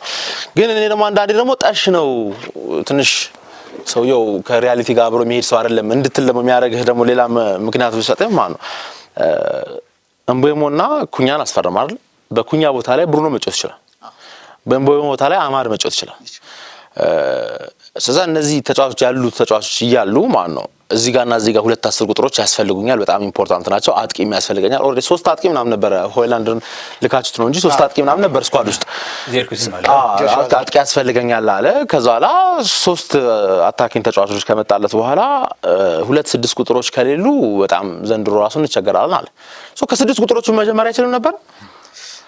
አሁን ብሩኖን ያለ ቦታ ከመሳብ ብሩኖን ያለ ቦታ ከመሳብ ነጥብ በጣም ትክክል ነው። እኔ ሮበን አሞሪም ችግር አይመስለኝም። ምክንያቱም የዩናይትድ ባለፉት ዓመታት የዝውውር ፖሊሲውን ካየህ አንገብጋቢው ችግሩ ሳይሆን የሚያስፈረው ለምሳሌ ከፍተኛ ገንዘብ እያወጣ ነው አይደል? ለምሳሌ ቤንጃሚን ሴስኮ ብዙ አሁን ለምሳሌ ጎስት እንዳል መስማሙ ብዙ አማራጮች ነበር። እኔ አሁን አጥቂ ለማንቸስተር ዩናይትድ ኢምፖርታንት ነው ብዬ እኔ አላምንም ነበር። መጨረሻ ላይ ከገነባህ በኋላ እሱ አይ 6 ቁጥር ግን አንገብጋቢ ነበር። ይሄ ደግሞ እኔ እያልኩ ያለሁት የሩበን አሞሪም ችግር ነው ብዬ አላምንም። ምክንያቱም እነሱ ለማምጣት ፈቃደኛ አልነበሩም። እሱ ለምሳሌ ይሄን ተጫዋች ፈልጋለሁ ለምሳሌ የመጀመሪያ ምርጫዬ ባሌባ ካለ ከዛ ሁለተኛ ደግሞ አንደርሰን ምናምን ካለ ባካፖቹ ምናምን አስገባ። ማስፈረም የማን ነው ኃላፊነት? ያመራሮቹ የእነ ዊልኮክስ እነ ኡማር ቤራዳ ማለት ነው። ካላስፈረሙልህ ደግሞ የግዴታ ተጫዋችን ብሩኖ ፈርናንዴዝን ከቦታው ላይ ታነሳና የሆነ የሚና ለውጦች እያደረግ ለመቀጠል ትሞክራለህ። 2 አላስፈረም አሁን ለምሳሌ ካስሜሮ ምንም ለዚህ ጨዋታ እውነታው ማኑኤል ኡጋርቴና ካስሜሮ ለ3-4-3 ፎርሜሽን በጭራሽ መሆነች። ካስሜሮ በጣም አስነነ ኢነርጂ ግን የለው። ኢነርጂ ይፈልጋል፣ በጣም ኢነርጂ ይፈልጋል፣ ፍጥነት ይፈልጋል። ካስሜሮ እኮ ኳስ ያጨናግፋል አይደል? ያም ዘንድሮ ተሻሽሏል እንጂ ፓስ ላይ ችግር ነበረበት። በጣም ሪስክ እኔ ካስሜሮ ሲሰጥ አንዳንዴ ከተከለክ በቢልድ አፕ ለመውጣት ጥረት ስታደርግ ካስሜሮ ከተቀበለህ ፓስ ይፈራል። ካስሜሮ በቃ ጀብዱ ሸርታቴ በቃ ታክለር ነው፣ ዲስትሮይድ ነው፣ ኳስ ያጨናግፋል፣ ብሎክ ምናምን ያደርግ ህይወቱን ይሰጣል። ግን ፓስ አድርግ ብትለው አያደርግም። ያም ዘንድሮ እኔ ገርሞኛል ማለት አንዳንድ ተሻሽሏል ምናምን። ባለፈው ሲዝን እግሩ እያያዝ ነበረ። እንደዚህ አይነት ተጫዋች እንደማይሆን ይታወቃል። ስለዚህ ነገሩ ይበልጥ ሁሉም ግልጽ ነበር። 6 ቁጥር ማስቀደም ነበር። በጣም ቤንጃሚን ሴስኮ እኔ አንዳንዴ እኔ ባለፉትም ዓመታት ነው እኔ ማንቸስተር ዩናይትድ አንዳንዴ በጣም ግራ ያጋቡኛል። የተጫዋች ዝውውር ላይ ስሰማ በቃ የሆነ አንገብጋቢ እኮ አለ ሊያስፈልግ ይችላል እኮ አጥቂ ግን በቃ የሚያደርጉት ግራን አንገብጋቢ ቦታ ይተውና የሆነ ያስፈርማሉ። በቃ በነፈሰበት የሚሄድ ነገር አለ። ቅድም ጎስት ላለው ትክክለኛ ነገር ቅድም ጎስት ባለው መስማማው የማንቸስተር ዩናይትድ ሌጀንዶች ትልቅ ክለቡ ላይ ትልቅ የሆነ ጫና ያሳድራሉ። በጣም በስሜት ነው አንዳንዴ እግር ኳስን ተጫውተው ያልፈዋል ምናምን። አሁን ለምሳሌ ስለምናቃቸው በጣም አሁን ነጋሪ ኒቭል ወይ ፑል ስኩልስ ምናምን ሲናገር እኮ ያስደነግጣል አይደል? እኔ እውነት ለማውራት አሁን የደገፈ እነዚህን ሲጫወታ ያላያቸው ሃይላይት እኮ ራሱ ብታሳየው እነዚህን ተጫዋቾች ለመረዳት በጣም ይከብዳል። የሚናገሩት ነገርና የማንቸስተር ዩናይትድ መሰረታዊ ችግሩን አያውቁትም። የክለቦቹ አመራር ላይ ደግሞ ትልቅ ጫና። ምክንያቱም እነዚህ ደግሞ አሁን የዩናይትድ ሌጀንዶች ካያቸው ቦድካስት አላቸው ወይ ትልልቅ ሚዲያዎች ላይ ይሰራሉ። በተንታኝነት ተቆጣጥረውታል ክለቡን ጫና ውስጥ። ምክንያቱም እነሱ ደጋፊንም በቃ ተቋሙ እንዲያስነሳብህ ያደርጉብሃል። ገባ? እነሱ በቃ ጫና አንተ ላይ አመራር ላይ እነሱ የፈለጉትን ለምሳሌ ይመጣና ካሪክን ይልሃል በሲዝኑ መጨረሻ ድረስ የትኛውንም ያክል የሚገርም አስደናቂ ውጤት ቢያመጣ ሁሉንም ጨዋታ ቢያሸንፍ ማንቸስተር ዩናይትድ ቋሚ ማድረግ የለበትም። ግራም ፖተርን ስትለው ደግሞ ሲፈልግ ይመጣና አይ ፖተርን ማንቸስተር ዩናይትድ ይመጥናል ይላል። የሆነ ግራ የተጋቡ ነገር። ይሄ ደግሞ ዩናይትድ ላይ ትልቅ ተጽዕኖ እየፈጠረ ያለ። ወደ ካሪክ እንመለስና እርግጥ ነው ካሪክ ገና 3-4 ጨዋታዎችን ማድረግ ይኖርበታል። እሳቤው ምንድነው በሜዳ ላይ ያለው ተግባራቶች ምንድናቸው የሚለውን ለማወቅ እርግጥ ነው የተወሰኑ ወደ 6 የሚደርሱ ሀሳቦችን አሁን በክለቡ የስልጠና ሂደት ውስጥ ቀይሯል የሚል ስካይ ስፖርት አንድ ሰፊ ዘገባ ይዞ ወጥቶ ነበር። በተለይ ከጨዋታ በኋላ 90 ደቂቃ ከተጠናቀቀ በኋላ ስኳዱን ሰብስቦ ማውራት፣ የአካዳሚ የቡድን አባላቶችን ሂዶ ከነሱ ጋር ከዚያም ባለፈ ኢነርጄቲክ የሆኑ ልምዶችን ማድረግ፣ ኢንዲቪጁዋል ጥራቶችን ማጎልበት፣ እንደዚህ ስራዎችን እየሰራ እንዳለ እናውቃለን። ይበልጥ ደመ ቀዝቃዛ ሰው ነው ማይክል ካሪክ። በመጀመሪያው ጨዋታ ላይ እጅግ አስደናቂ የብዙሃንን የክለቡ ደጋፊዎች ልብ የሚያሞቅ ውጤት ነው ማስመዝገብ የቻለውና እርግጥ ነው አሁን ላይ በዚህ መንገድ ሊዘልቅ ይችላል። የአሰልጣኝ ብሎ ለመናገር የሚያስደፍርበት ደረጃ ላይ አንገኝም። ግን እስከ የትኛው ደረጃ የማስቀመጥ አቅም አለው ብለህ ታስባለህ? በሚል ስብራ የሰራውን ነገር እኔ እውነት ለማውራት ስለ ካሪክ እንኳን ደፍሮ እንደዚህ ብሎ ለመናገር በጣም ከባድ ይመስለኛል። ምክንያቱም ለምን መሰለህ አሁን ማንቸስተር ዩናይትድ በጣም በአስደናቂ ሁኔታ አሸንፏል። ግን ምን መሰለህ አንደኛ ፎርሜሽኑ ወደ 4 ተመልሷል። አዲስ አሰልጣኝ ሲመጣ የማንቸስተር ዩናይትድ ታሪክን ባህልን ጠንቅቆ የሚያቅሰው ነው። ያንን እሱ ላይ ያለ ኢነርጂ ማስተጋባት ይችላል። ኦሊ አንዱ ትልቁ ችሎታ የነበረውን ታሪክን ጠንቅቆ ማወቁ ትልልቅ ቡድኖች ላይ ያንን ነገር እሱ ጋር ያለውን ይሄ ማለት ታሪኩን ያንን ኢነርጂውን ተጫዋቾች ጋር ማስተጋባት ይችላል። ሶ እንዲነሳሱ ለዚህ ለክለቡ ማሊያው ምን ያክል ትልቅ እንደሆነ ለዛ ማሊያ እንዲታገሉ በቃ ያላቸውን ነገር እንዲሰጡ በማድረግ ረገድ የሆነ ነገር ማድረግ ይችላሉ። አንዱ ማንቸስተር ሲቲም ጋር ያየነው ነገር ትልቅ ኢነርጂ ነበር። 90 ደቂቃ ኢንተንሲቲ ነበሩ። ቴምፖውን ማስቀጠል ችለዋል። ሜዳ ላይ ሲጫወቱ ትክክለኛ የማንቸስተር ዩናይትድ ማሊያ የለበሱ ይመስል ነበረ። ያ ሁለት አሰልጣኛው ሲባረር የሆነ ያኮረፈ ተጫዋች ይኖራል። ያ ተጫዋች ደግሞ የበለጠ ራሱን በአዲስ አሰልጣኝ ማሳየት ይፈልጋል። ያገኘውን በሮበን አሞሪም ጊዜ ብዙ የተገደበ አሁን ለምሳሌ ምን አለ? ፕሬስ ኮንፈረንስ ላይ ትናንትና የሰጠው ካሪክ ለሙቡሞ ነጻነት ሰጥቼ ነበር ያጫወትኩት አለ። አሁን በጣም የታክቲክ አሰልጣኝ ሲሆን ያጥራል፣ ገባህ? ነጻነትን ይገድበዋል። ነጻነት አሁን ኦሊኩስ ትልቁ ሲኬቱ ታክቲክ አይደለም ነጻነት ነው። ለሱ እንድትጫወት በቃ ትራንዚሽን ስንመለከት ነበር። ከማንቹሪያ አንደርቢ ላይ የፍሪ ሮል ሰጠው። እሱ እኮ አለ እኮ ካሪክ ትናንትና ፕሬስ ኮንፈረንስ ላይ ምንድን ነው ያለው? ነጻነት ሰጥቼው ነበር አለ። ገባህ አይደል? አሰልጣኝ ሲመጣ እንደዚህ አይነት ነገሮች ስላሉ ካሪክን የት ደረጃ ያደርሰናል ብሎ ለመናገር አሁን በአርሰናል ማለት ትንንሽ ቡድኖችን ሲያገኝ ብሎ ለምን አሁን ትልቅ ቡድኖች ማንቸስተር ዩናይትድን ማንቸስተር ዩናይትድ ራሱ በለው ብሎክ ነው የሚጫወተው። በቃ በካውንተር አታክ ነው የሚጫወተው። ስለዚህ በተለይ እንደ ማንቸስተር ሲቲ አይነት ቡድንን ለማሸነፍ ነገሩ ቀላል ሊሆንልህ ይችላል። ትንንሽ ቡድኖች አሁን ባለፉት ዓመታት እየተቸገረ ያለ በለው ብሎክ የሚጫወቱ ቡድኖች ዩናይትድ ለማሸነፍ ይቸገራል። ለነዚህ ምን ሐሳብ የሎ ብሎክ ንጉስ ማን ነው? መልስልኛ። አሁን አርሰናል ላይ የሚመጣ በሜዳ ላይ መተታሽንፈኛል አልክም። እኛ ችግር የለውም። ወደ ጎል ስንመለስ 3 ነጥብ ፊዚ በለኝ።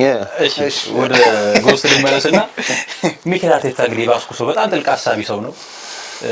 ከዴቪድ ሞይስ ጋር ሰርቷል፣ በኤቨርተን ከአርሰን ቬንገር ጋር ሰርቷል፣ ከፔፕ ጋር እንደዚሁ በማንቸስተር ሲቲ ሰርቷልና አሁን ላይ በመጣባቸው አመታቶች ከሜዳ ላይ እንቅስቃሴ አንጻር ይበልጥ ፖሰስ የሚያደርግ ቡድን በእንቅስቃሴ ድሎች የሚፈጥር ቡድን እንመለከት ነበረ። እንደው 1 ዓመት ከ6 ወር ብለን እናስቀምጠውና ይበልጥ ማርሹን መልቀቅ አለበት፣ መድፈር አለበት፣ አቅም እያላቸው እየገደባቸው ነው የሚል ሀሳቦች ይነሳሉ። በዘንድሮው ውድድር ዓመት ማርሳል በተለይ በሊጉ ድል ባደረገባቸው ጨዋታዎች ላይ ከቆሙ ኳሶች ጥገኛ የሚመስል ቡድን ይመስላል። በአውሮፓ ሌላው አርሰናል ነው።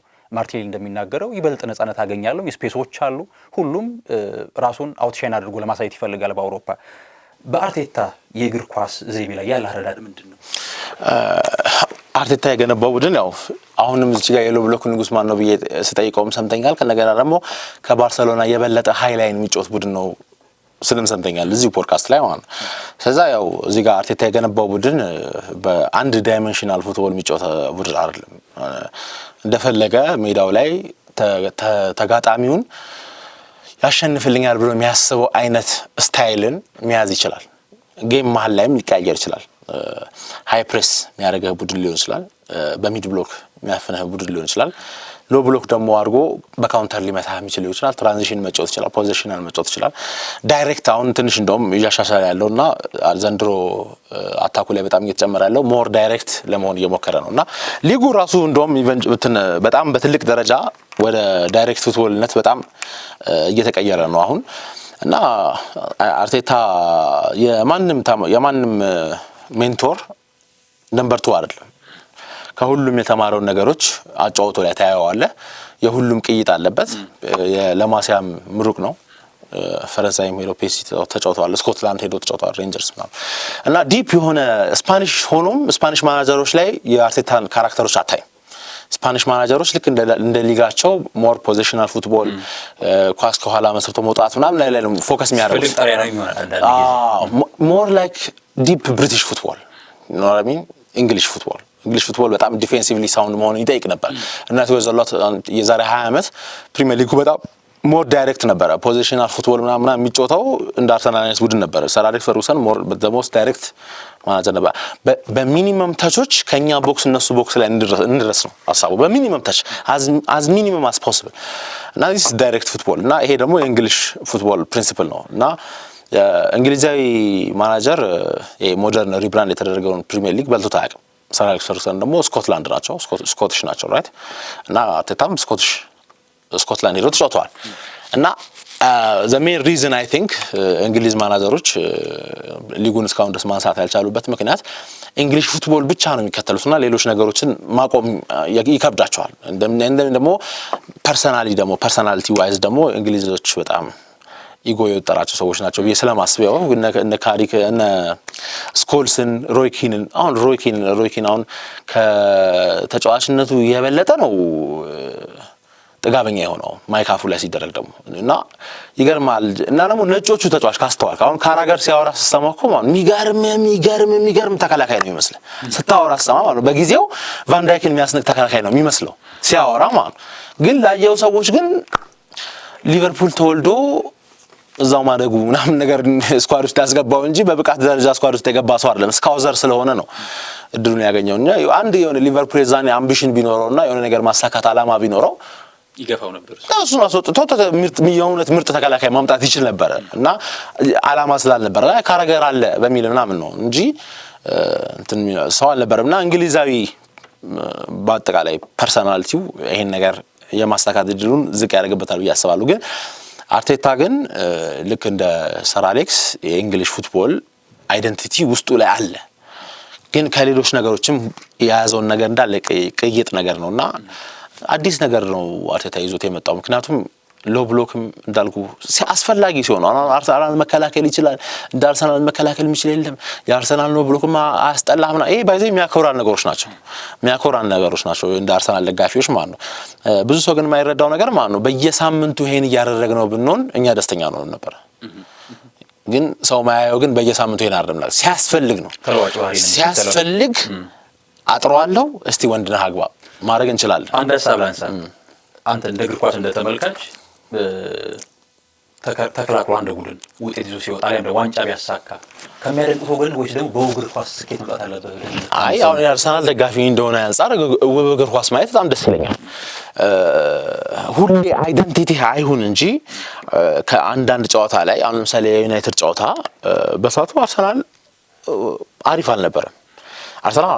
እንደውም ዩናይትድ በአንጻራዊ በጣም አሪፍ ነበር። ለዛ ነው ያልደበራቸው እና ቴትሙት አልደበራቸውም የዛኔ ማለት እና አሪፍ ተጫወቱ።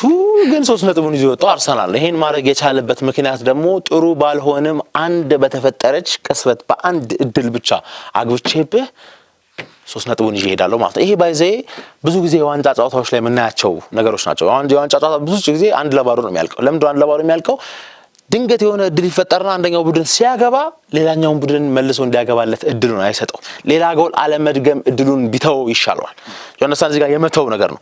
ሌላ ጎል እፈልጋለሁ ስትል ኳሱን ትፈልገዋለህ ሪስክ ትወስዳለህ ማለት ነው። ሌላ ጎል ለማግባት ስትል አይ ሪስክ መውሰድ ምንም ሪስክ ነው ማልፈልገው በሚል ሜንታሊቲ ምክንያት ነው በጣም ብዙ የዋንጫ ጨዋታዎች 1-0 የሚያልቁትና አርሰናል አስፈላጊ ከሆነ ለዛች ዕለት ለ3 ነጥብ ሲል የዋንጫ ጨዋታ መጫወት ይችላል። ግን አይደንቲቲ አይሆን ነው አይደለም። የጆዜ አድናቂ ነህ ግን እዚህ ጋር አሁን የአርሰናል አይደንቲቲ አልሆነም። ይሄ ነገር ማለት አንዳንድ ጨዋታ ላይ ብቻ ነው። ባየር ሙኒክ ጋር ተከላክለን ያሸነፈ አይ አሁን ፕሪሚየር ሊግ ነው እያወራን ያለነው። ጀስት እኮ አጫወት ስታይል ነው እያወራን ያለነው እኮ በፕሪሚየር ሊግ አሁን ለምሳሌ አሁን 23ኛ ሳምንት ላይ ደርሰናል። 22 ሳምንት ፕሪሚየር ሊግ ላይ ማለት ነው ሁሉም እኮ ከኛ ጋር እየተከላከለ ነው። ማን ሲቲን ጨምሮ አይተዋል አይደል? ተከላክሏል ሁሉም። ማይንሰር ግን አትከላከለም። ሁሉም ማለት ማይንሰር ግን አትከላከለም። ለእናንተ ደግሞ ስትከላከሉ ነው የምትሸነፉት አይደል? አይ ስናጠቃም እንሸነፋለን እሺ ችግር የለም። እዚህ ጋር ለ3 ነጥብ የሚያመቸን አይ ነው። አሁን አርሰናል አሁን እሱ ባለው ማለት ነው ወልብስም ጋር ተመሳሳይ የጨዋታ አቀራረብ ነው ያለው። አሁን እንኳን አንተ ቅድም ያልከው በጣም ጥሩ ሐሳብ ያነሳው አርሰናል ተጫዋቾቹን ገድቧቸዋል፣ አቅማቸውን አሟጠው እንዳያወጡ አድርጓቸዋል እኮ አይደል? የሲስተም ቡድን ስለሆነ እኮ እሱ ነው እኮ የምልህ ሲስተሙ።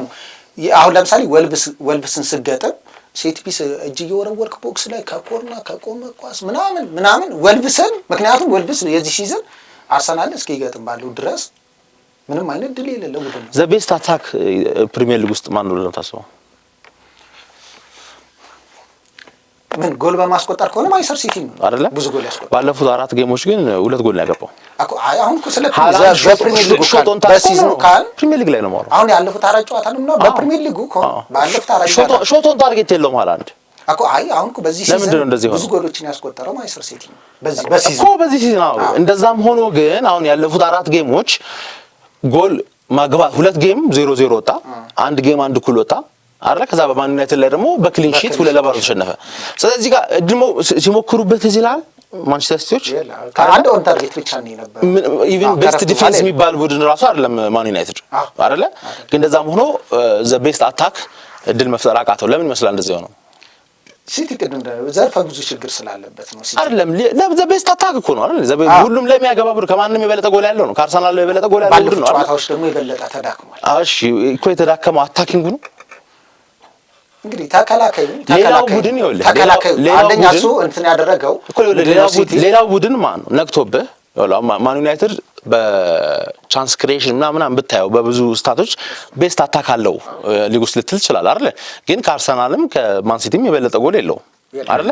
አንዳንድ ቡድኖች ይሄ ቻንስ ሆኖ እንዲቀር ያደርጉብሃል እንጂ ወደ ጎል እንድትቀይሩ አይፈቅዱልህም። ኖ እሱ ጋር ግን ጎስት ግን አንድ ነገር የዩናይትድ እኮ ቻንስ ብቻ እንዳንድ እኮ ኤክስጂው ትልቅ ነው እኮ ኤክስጂው ቻንሱን ፈጥረህ ማን ነው ቻንሱን ፈጥረህ አለመጠቀም እኮ ነው ከማንቸስተር ከዛ በፊት እኮ ዩናይትድ በተሸነፈባቸው ጨዋታዎች ብንሄድ የመጀመሪያው ለምሳሌ አርሰናል ጋር ራሱ እኮ ስንሸነፍ የአርሰናል የበረኛው ጥንካሬ አስደናቂ ሁለት የዩናይትድ ደግሞ የሚሸነፍባቸው ያጨራረስ ትልቅ ችግር አሁን ዩናይትድ ከሚያገባውና አሁን ምናልባት ዩናይትድን የሸፈነለት ያገባቸው ጎሎች አሁን ማን ሲቲ ወንድሜ ማን ሲቲ አሁን 45 ጎል አለው አይደል?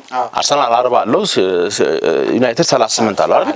ማን ሲቲ በተሳካላቸው ጊዜ ውስጥ 45 አግብተው ከሊጉ አንደኛ ብዙ ጎል ያላቸው ሰዎች ናቸው። ባልተሳካላቸው ጊዜ ውስጥ አይደለ ሴት ፒስ ማግባት የሚችሉ ቡድን ቢሆኑ ኖሮ እነዛ ነጥቦች ይጥላሉ። እሱ አይተም ከተለያየ አማራጭ ይሄ እኮ ጥሩ ነው። ይሄ እኮ በነገራችን ኖ አሁን እኮ አርሰናል እያልኩ ያለው አሁን እኮ ጎስት እኮ ያልኩ ይሄ እኮ ከተለያየ አማራጭ ጎሎችን ማግኘት ይሄ እኮ የአንድ ቡድን ጥንካሬ እንጂ ድክመት አይደለም። እኔ እያልኩ ያለሁት አርሰናል ግን ሁልጊዜ ተመሳሳይ አይነት ነገር ነው ይዞ የሚገባው ነው። የጎልድን ፈጠራው ነው ወይስ ደግሞ የጨዋታ ዘይቤው በቃ ተመሳሳይ ነው። ጎሎችንም ለማግኘት የሚጥርባቸው መንገዶችም እኔ ተመሳሳይ ናቸው ብዬ ነው የማስበው። ሁልጊዜ የቆመ ኳስ ማግባት እኔ በነገራችን ላይ ያው አንዱ የእግር ኳስ አካል እስከሆነ ድረስ አግብተህ ማሸነፍ የአንድ ቡድን ጥንካሬ ነው። ምንም ሪያሊቲ ምናልባት አንድ ሀሳብ ማንሳት ካለብኝ ከአርሰናል የጨዋታ ዘይቤ አንጻር ማለት ነው ዘንድሮ በተመለከትኳቸው ጨዋታዎች ምናልባት ብራይተን፣ ክሪስታል ፓላስ፣ ቦርንመዝ በኦፕን ፕሌይ ለመጫወት የፈለጉት ሌሎቹ ሊቨርፑል፣ ማንቸስተር ዩናይትድ የመጀመሪያ ሳምንት እንደዚሁ እንዳለው ሌሎቹ አርሰናል ጋር ሲገናኙ አክብደው መግባትና ለማፈግፈግ መሞከር አስተውያለሁኝ። ምናልባት የጎል የሚፈጥርባቸው መንገዶች ሲሆን የሚከላከል ቡድን እንዲመስል ያደረገው ምክንያት አሁን ምንም ተቀድም እሱ እንዳለው ነው። ማንቸስተር ሲቲም አሁን አርሰናል ስገጥም የበለጠ በሎ ብሎክ ነው የመግባት እድልህ። አሁን ያየነው ሊቨርፑልንም አየነው ምናምን በቃ የበለጠ ሎ ብሎክ ነው የምትገባው። እሺ ወደ አንተ ልመለስ። በማንቸስተር ዩናይትድ ታሪክ ያንተ የምን ጊዜ ምርጡ ተጫዋች ማን ነው? ከዚያም ባለፈ ደግሞ የዘንድሮ ምርጡ ፈራሚ ለዩናይትድ ሁለት እኔ በጣም ወደ ዋይን ማርክ ሮኒ በቃ እኔ ምናልባት እኮ በዩናይትድ ክርስቲያኖ ሮናልዶ ካንቶና በጣም ፖል ስኮልስ ብዙ አስደናቂ ተጫዋች እኔ አላውቅም። በቃ ሮኒ በምንም ልቀይረው ማልችለው ተጫዋች ነው። ምርጥ ፈራሚ የዘንድሮ የዚህ ሲዝን ስታቱ ካየን ፐርፎርማንስ ነው። እኔ ግን ማቲያስ ኩኛ ነው ለኔ ያለው ባንታ አረዳድ አንዳንድ ጊዜ ስታቶች ብቻ ማቲያስ ኩኛ ነው። እኔ አሁን ማቲያስ ኩኛ ባጫዋቱም በምኑም በስኪሉም ሜዳ ላይ በቃ ባለው ኢነርጂም ጥንካሬው በቃ እኔ ማቲያስ ኩኛ ነው የተሻለ ብዬ አስባለሁ። ግን ያው ቁጥሮች ሙሉ ነው የሚሉት ግን ማቲያስ ኩኛ ጎስት ልመለስ ወደ አንተ። እንግዲህ አርሰናልን ከ2004 ገደማ ጀምሮ በደንብ ተከታተልሃል። በታሪክም ደግሞ ዶክመንተሪዎችን በማየት በማንበብ ብዙ የቀድሞ ተጫዋቾችን የማወቅ የመረዳት እድሉ ይኖራልና በአርሰናል ታሪክ ያንተ የምን ጊዜ ምርጡ ተጫዋች? ገና ጥያቄን ሳልጨርስ እሺ፣ ምርጡ ፈራሚ ዘንድሮ ማርቲን ዙቢሜንዲ። እሺ ሀቢብ ወደ አንተ ልመለስና ጥያቄያችን እየጨረስን የዘንድሮውን የሊግ ዋንጫ ማን ያሳካል በእንግሊዝ ፕሪሚየር ሊግ? አሁን ምቀኝነት ካልሆነ ዝም ብሎ አሁን መከራከር ነው እንጂ የሚሆነው ሌላ አሁን እኮ በቃ ማን አሁን ትጠራለህ? ዝም ብለን ስመጥራት እኮ ካልሆነ አስቲል እስካለው ድረስ አርሰናል እኮ አሁን ማሸነፉ ብቻ አይደለም ቢሸነፍም ግን ማኑ አርሰናል የሚከተለው። ስለዚህ አርሰናል ከዚህ በኋላ ባሉት ጨዋታዎች ላይ ነጥቦችን ቢጥልም እኔ አሁን እኮ እያልኩ የኔ እኮ ክርክር ሰው አሁን ያልገባው ነገር ኦልሬዲ በሽሽቁ ያስፈልጋል ምናምን ልቡ አይስሪ ሌሎች ቡድኖች ቢጥሉ ማን ነው የሚከተለው? አሁን እኮ የሆነ ቡድን ሲከተል አሁን ለምሳሌ ባለፉት ሊቨርፑል ወይ ጣል ምናምን አርሰናል እኮ እየተፏቀቀም እየተጠጋ ነው አይደል? አሁን እኮ ከማንቸስተር ሲቲ እኮ ሌሎች የታቻሉ በቃ ማንቸስተር ሲቲ 3 ቢያሸንፍ 6 ይሸነፋል። አርሰናል እኮ 6 ቢሸነፍ እነሱ 10 ይሸነፋሉ። የአርሰናል መሸነፍ ቫልዩ ምንድነው ለሌሎች ቡድኖች? ዋንጫውን ቀድመህ ሰጥተሃል። ምክንያት አሁን እሺ ያሉት ቪላና ሲቲ ናቸው ለሱ የተቃረቡት። ከዛ በኋላ ሊቨርፑልና ዩናይትድ ነው የምትለው። ሊቨርፑልና ዩናይትድ እዚህ ጋር ምንም አታስባችሁ ማለት ኢምፖሲብል ነው። ሶስት አስቶን ቪላ እና ማንቸስተር ሲቲ ነው። አሁን ይህን ሲቲ እንዴት ነው የምታስቡ? አሁን ይሄ ብቻ አሁን በነገራችን ላይ በዚህ ስለተሸነፈ ሳይሆን ሲቲ እኮ ሲያሸንፍም ማለት ነው ምንም በቃ ዝም ብለህ አብረህ እንደው ነገሩ ልበር ነው እንጂ ምንም የዚህ ሲዝን ራሱ በቃ ተመሻይ እኔ እንደዛ ነው የማስበው። ምክንያቱም እኔ ሌሎች ያቆማሉ ዩናይትድ ተስፋ ይኖር ይሆን በአውሮፓ መድረክ የመሳተፍ ይኖረዋል ብዬ አስባለሁ። ለመሰለህ ለዛም ብለህ የአውሮፓ መድረኩ በአንድ ነጥብ ነው የሚልከው። ሁለት ደግሞ የእንግሊዝ ክለቦች 5 ያው የሻምፒዮንስ ሊግ ሂደታቸው ይወስነዋል 5 ቡድኖች የማሳተፍ እድል ስላላቸው አሁን ያለበት ራሱ እኮ የሻምፒዮንስ ሊግ ተሳትፎ ደረጃ ላይ ነው፣ 5ኛ ላይ ነው።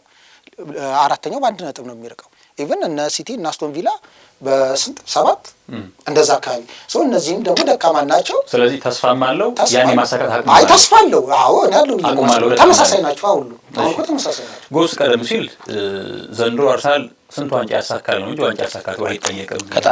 ከጠላት ያፍ ራሱ ማሳመን ጀምሬያለሁ። እሺ አርሰናል የእንግሊዝ ፕሪሚየር ሊግ ውስጥ የአውሮፓ ቻምፒየንስ ሊግ ዋንጫ ሊያሳካይ እንትን ትመርጣለህ? ያው ለብሽሽቁ ለክብሩ ለዝናው ምናምን ነገር ያው ኦብቪየስሊ ቻምፒየንስ ሊግ ልትል ትችላለህ። ግን እኔ ፐርሰናሊ በግሌ ፕሪሚየር ሊግን ፕሪፈር አደርጋለሁ።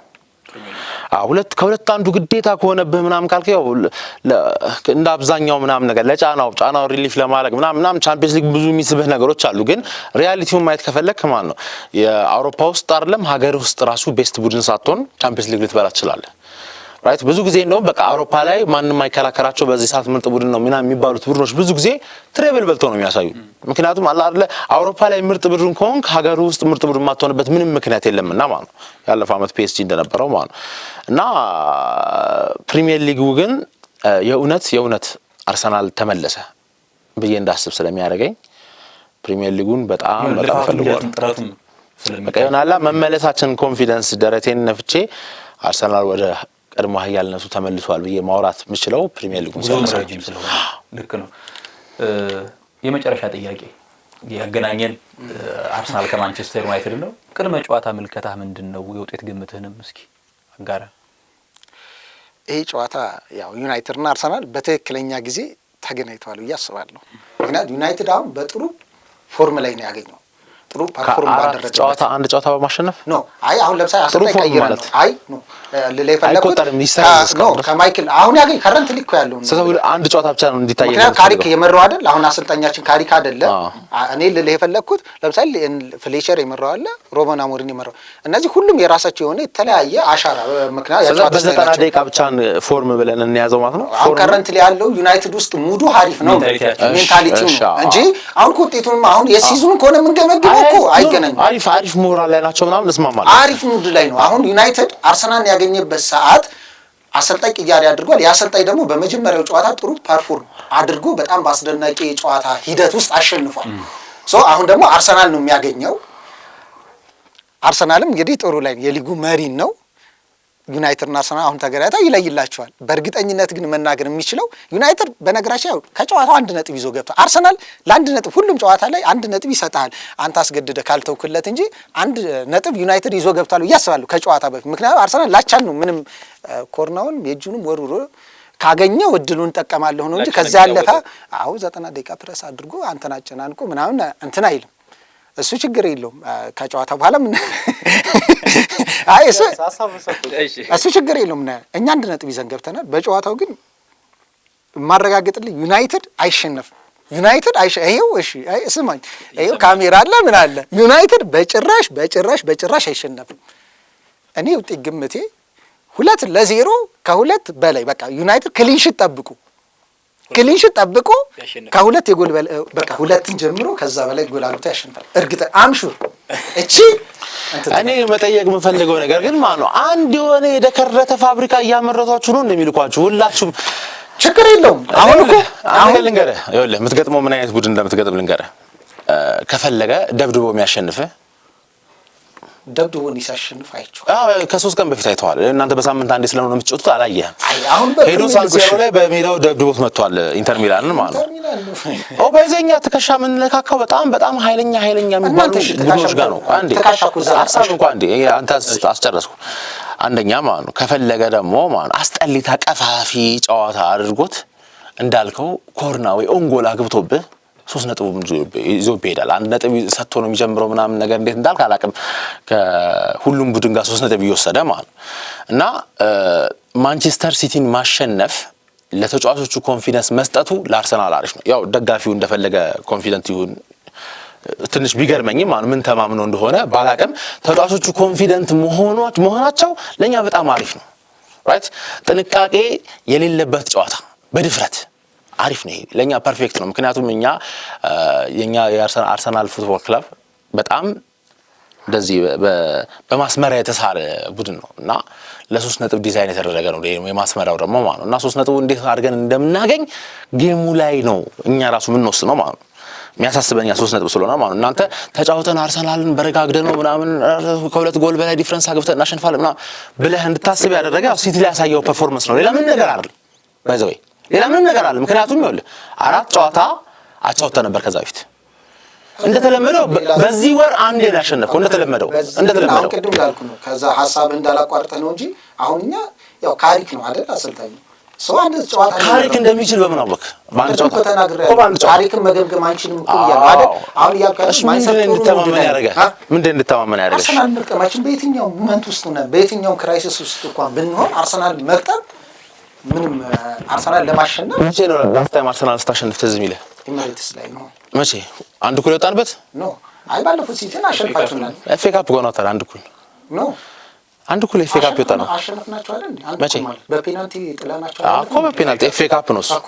ፕሪሚየር ሊግ ላይ ከኤምሬትስ ላይ ያሸነፉ 2019 አይደል? 2019 ነው ምናምን ከ6 ዓመት ምናምን በፊት በአጠቃላይ ኤምሬትስማ ኦልድ ትራፎርድ ኖ ፕሮብለም። ኦልድ ትራፎርድማ ከ2 ዓመት በፊት 3 ቴናግ ነው ሲዝኑ ቴናግ ልክ እንደመጣ ማለት ነው 3-1 አሸነፋችሁ ጊዜ ታሪክ ራሱ አሸንፎ የዛሬ አሰልጣኛችን 3-1 እንደሆነ 3-2 ከቴናግ በፊት እኮ አሁን ስለዛ ቤዚክሊ ዩናይትድ ብዙ ነገሮች እያሳለፈ ባለፉት 3 ዓመታት ዩናይትድ እኮ ባለፉት አርሰናል እኮ ሲያሸንፍ በነገራችን ላይ ማየት ያለበት በጣም ክራይሲስ በነው ያኔም አሁን ካስታወስ አሁን ከጌም በኋላ ክራይሲስ ላይ ነው እንትን ነው ኖ ታላንትና ሲያሸንፍ የነበረው አሁን ማያንስ ምምለ ክራይሲስ ውስጥ ነው አርሰናል በምን ነበረው። አዎ መቼ ለምሳሌ እኮ ካሪክ ራሱ እኮ 3-1 ሲያሸንፍ እሱ ከክራይሲሱ በፊት አይደል እንዴ?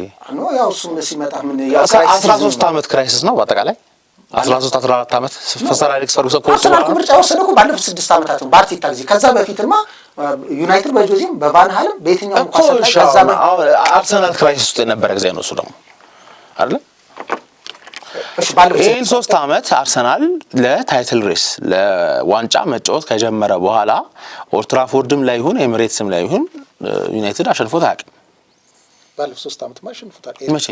ባለፉት 3 ዓመት አይደል እኮ የመጣበት ዓመት ማለት ነው። የዛኔ አሁን 5 ጌም በተከታታይ አሸነፍና 6ኛው ጌም ዩናይትድ ነበረ ተሸነፍን። የመጀመሪያው ታይትል ሬስ ከዛ በኋላ አርሰናል በዩናይትድ ተሸንፎ አያውቅም። ራይት ስለዛ እኔ እዚች ጋር አሁን ላንተ ልጠይቅ የምፈልገው ነገር ማለት ነው እቺኛዋ ጨዋታ ከሌሎቹ እንድትለይብህ ያደረገው ብቸኛ ምክንያት የማን ሲቲ ውጤት ነው አይደል? ሌላ ምንድነው ታዲያ? ጥሩ ሙድ ነው አንደኛ ዩናይትድ እኔ ጥሩ ሙድ ላይ እንደሆነ እንዲሰማ ያደረገው ምንድነው? የሲቲ ጨዋታ ራሱ አለቀ። ይሄው እና የሲቲ ጨዋታ ራሱ ፍንጭ አይደለም እና የሲቲ ጨዋታ ፍንጭ አይደለም ያልኩት ሁለት ይሄን ተስፋ እንዳደርግ ያለ ካሪክ ራሱ ጊዜ ራግኒክ ከመሾማቸው በፊት በ2-3 ጨዋታ መርቶ ነበር። በዛ ሰዓትም አርሰናል አሸንፏል። 3 ፋክተሮች ንገረኝ ከአርሰናል ነጥብ ይወስዳል ያልክባቸው 3 ፋክተሮች እና እንቋጭ ወደ የመጀመሪያው ቀድም አርሰናል ለዋንጫ ስለሚፎካከር የበለጠ ጥንቃቄ የተሞላበት ጨዋታ ይጫወታል። የበለጠ አርሰናል ጎል የመጀመሪያው አርሰናል ግቡ ምንድነው? ጎል እንዳይቆጠርብህ ነው። እንዳይቆጠርበት ይከላከላል። ከዛ በኋላ ሁለተኛ ስለዚህ ማጥቃት በጥንቃቄ ስለሚገባ ነጥብ ላይ የበለጠ ጥንቃቄ ዩናይትድ የበለጠ በጨዋታው ላይ ኢነርጂና በየበለጠ ፋይት የሚያደርግ ከሆነ አርሰናል አንድ ነጥብ አይጎዳኝም ብሎ ካልኩሌት ያደርጋል ብዬ አስባለሁ። ሚኬል አርቴታ እንደዚህ አይነት ቀመርተኛም ስለሆነ 1 ነጥብ አይጎዳኝም ብሎ ሊያስብ ይችላል። የበለጠ መከላከል ላይ ትኩረት ሊያደርግ ይችላል። እሺ ሁለተኛ የማንቸስተር ዩናይትድ በሲቲ ጨዋታ ያየኑ ኢነርጂ ጨዋታ ያ ኢነርጂ ያ ፓሽን ያ እንግዲህ የጨዋታ መንገድ የሚቀጥል ከሆነ የማሸነፍ ሶስተኛ ደግሞ አሸናፊነት ሜንታሊቲ ባለፉት ጨዋታ በዛ ጨዋታም ተመልክተናል። በዚህ በሲቲ ጨዋታ ተመልክተናል ብዬ አስባለሁ። ስለዚህ እነዚህ ምክንያቶች በሲቲ ጨዋታ አበቃሱ እንፈልገው ሌላ ነገር አለ። ቅድመ ምልከታ ስለሁለቱ ጨዋታና ከዛ ውጤት ገምተን በዛው አጋራ እኔ ሲቲን ማሸነፋቸው ያው ለነጥቡ ብቻ ሳይሆን በጣም ያስደሰተኝ ኔክስትኛ እንደሆነ ስለማቅ ነው። ሲቲን ነጥብ ስላስጣሉ ያው የተሰራላቸው ከባድ የሆኑ ማሞገስ ቪዲዮዎች አሉና እነዛ ቪዲዮዎች የዛኑን ሞመንት ሲቲን ነጥብ ስላስጣሉ ብቻ አይደለም ያው የሚቀጥለው ሳምንት ምን ሊከሰት እንደሚችል ስለማቅ ነው። ያው የደጋፊው ኮንፊደንስ አናትህ ላይ ቢወጣም ምፈልገው ውጤት ነበር። ሲቲን ማሸነፋቸው ብቻ ሳይሆን ተጫዋቾቹ እንደዚህ ዊኒንግ ሜንታሊቲ ኮንፊደንስ ውስጥ ምናምን ነገር መሆኑ ማለት ነው። ምክንያቱም ይሄ አርሰናል ላዘጋጀላቸው ወጥመድ ጥልቅ ብለው ሊገቡበት የሚችሉበት አይነት ሲናሪዮ እየፈጠሩ ስለሆነ ማለት ነው። ከሊቨርፑል ጋር 7-0 የተሸነፉትም ልክ እንደዚህ አይነት ሜንታሊቲ ውስጥ ሆኖ ነው። አሁን ይሄ 7-0 ይደገማል እያልኩኝ አይደለም። ጀስት እንደዚህ አይነት አሳፋሪ ሽንፈት የሚገጥምህ በጣም በደረጃዎች የሚበልጥህን ቡድን እችለዋለሁ ብለህ በወኔ ስትገባ ነው። እና ትዝ የሚልህ ከሆነ የዛን ዓመት ሊቨርፑል በጣም ተዳክሞ ሚድፊልዱ በጣም ወድቆ መጨረሻ ላይ ብቻ ባደረገው ራን ነው አምስተኛ የጨረሰውና ቻምፒየንስ ሊግ ራሱ አምልጦት ነበር። የዛን 7-0 ያሸነፋቸው ዓመት ማለት ነው።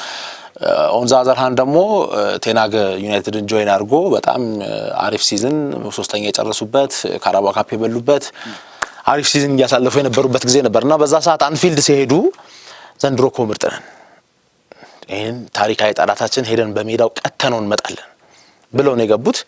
ያው በ45 ደቂቃ 6 ጎል አስተናገዱ እና በ45 ደቂቃ 6 ጎል ያስተናገዱት ባይዘው ማለት ነው በአጭር ጊዜ በኃይለኛው ኮላፕስ ማድረግ ነው የሚያሳየው።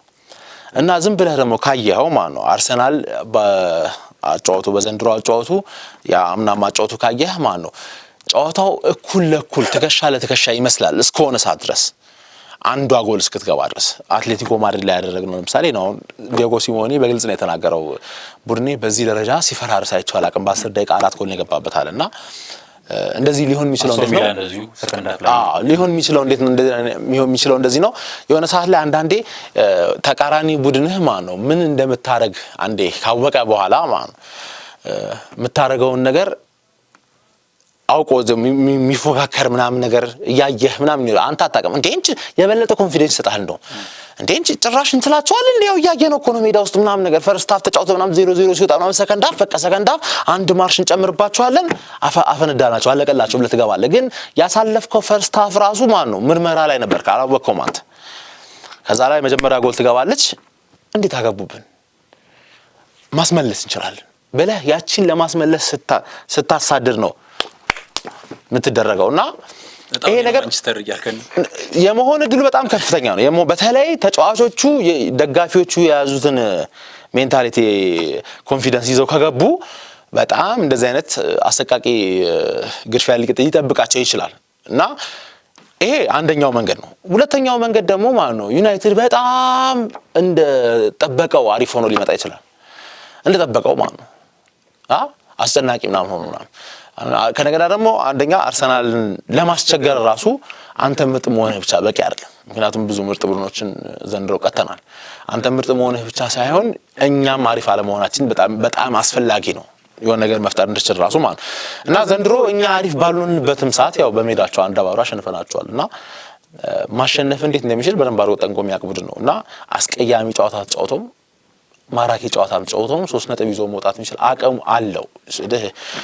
የአንድ ጨዋታ ምናምን ነገር ማስረጃ ምናምን ሳይሆን የ3 ዓመት ማስረጃ ነው። የዘንድሮ ደግሞ በሌላ ማርሽ ነው የሚመስለው እና ባይዘው የእግር ኳስ 90 ደቂቃ ነው። ምን ሊፈጠር እንደሚችል አታውቅም። you understand ቻንሱን እኔ አርሰናል 99.9999% ያሸንፋል ያሸንፋል ነው ማለት እና ቀሪዋ ፓርት ደግሞ እግር ኳስ ነውና ገና የሚከሰት ነገር ስለሆነ ሊፈጥሩት የሚችሉት ነገር ይኖራል። ግን እኔ እንደዚህ ኮንፊደንት መሆናቸው ለዩናይትድ ሳይሆን ለአርሰናል ነው ጥሩ ነው ብዬ ማስበው። በተለይ ተጫዋቾቹ እንደዛ ኮንፊደንት ከሆነ በተለይ ካሪክ እንደዛ ኮንፊደንት ከሆነ ምናልባት አንድ ሀሳብ ላንሳ። ዩናይትድ ከሲቲ ድል በፊትና በኋላ የተሰማ ነገር ያው ነው ወይስ እንዴት?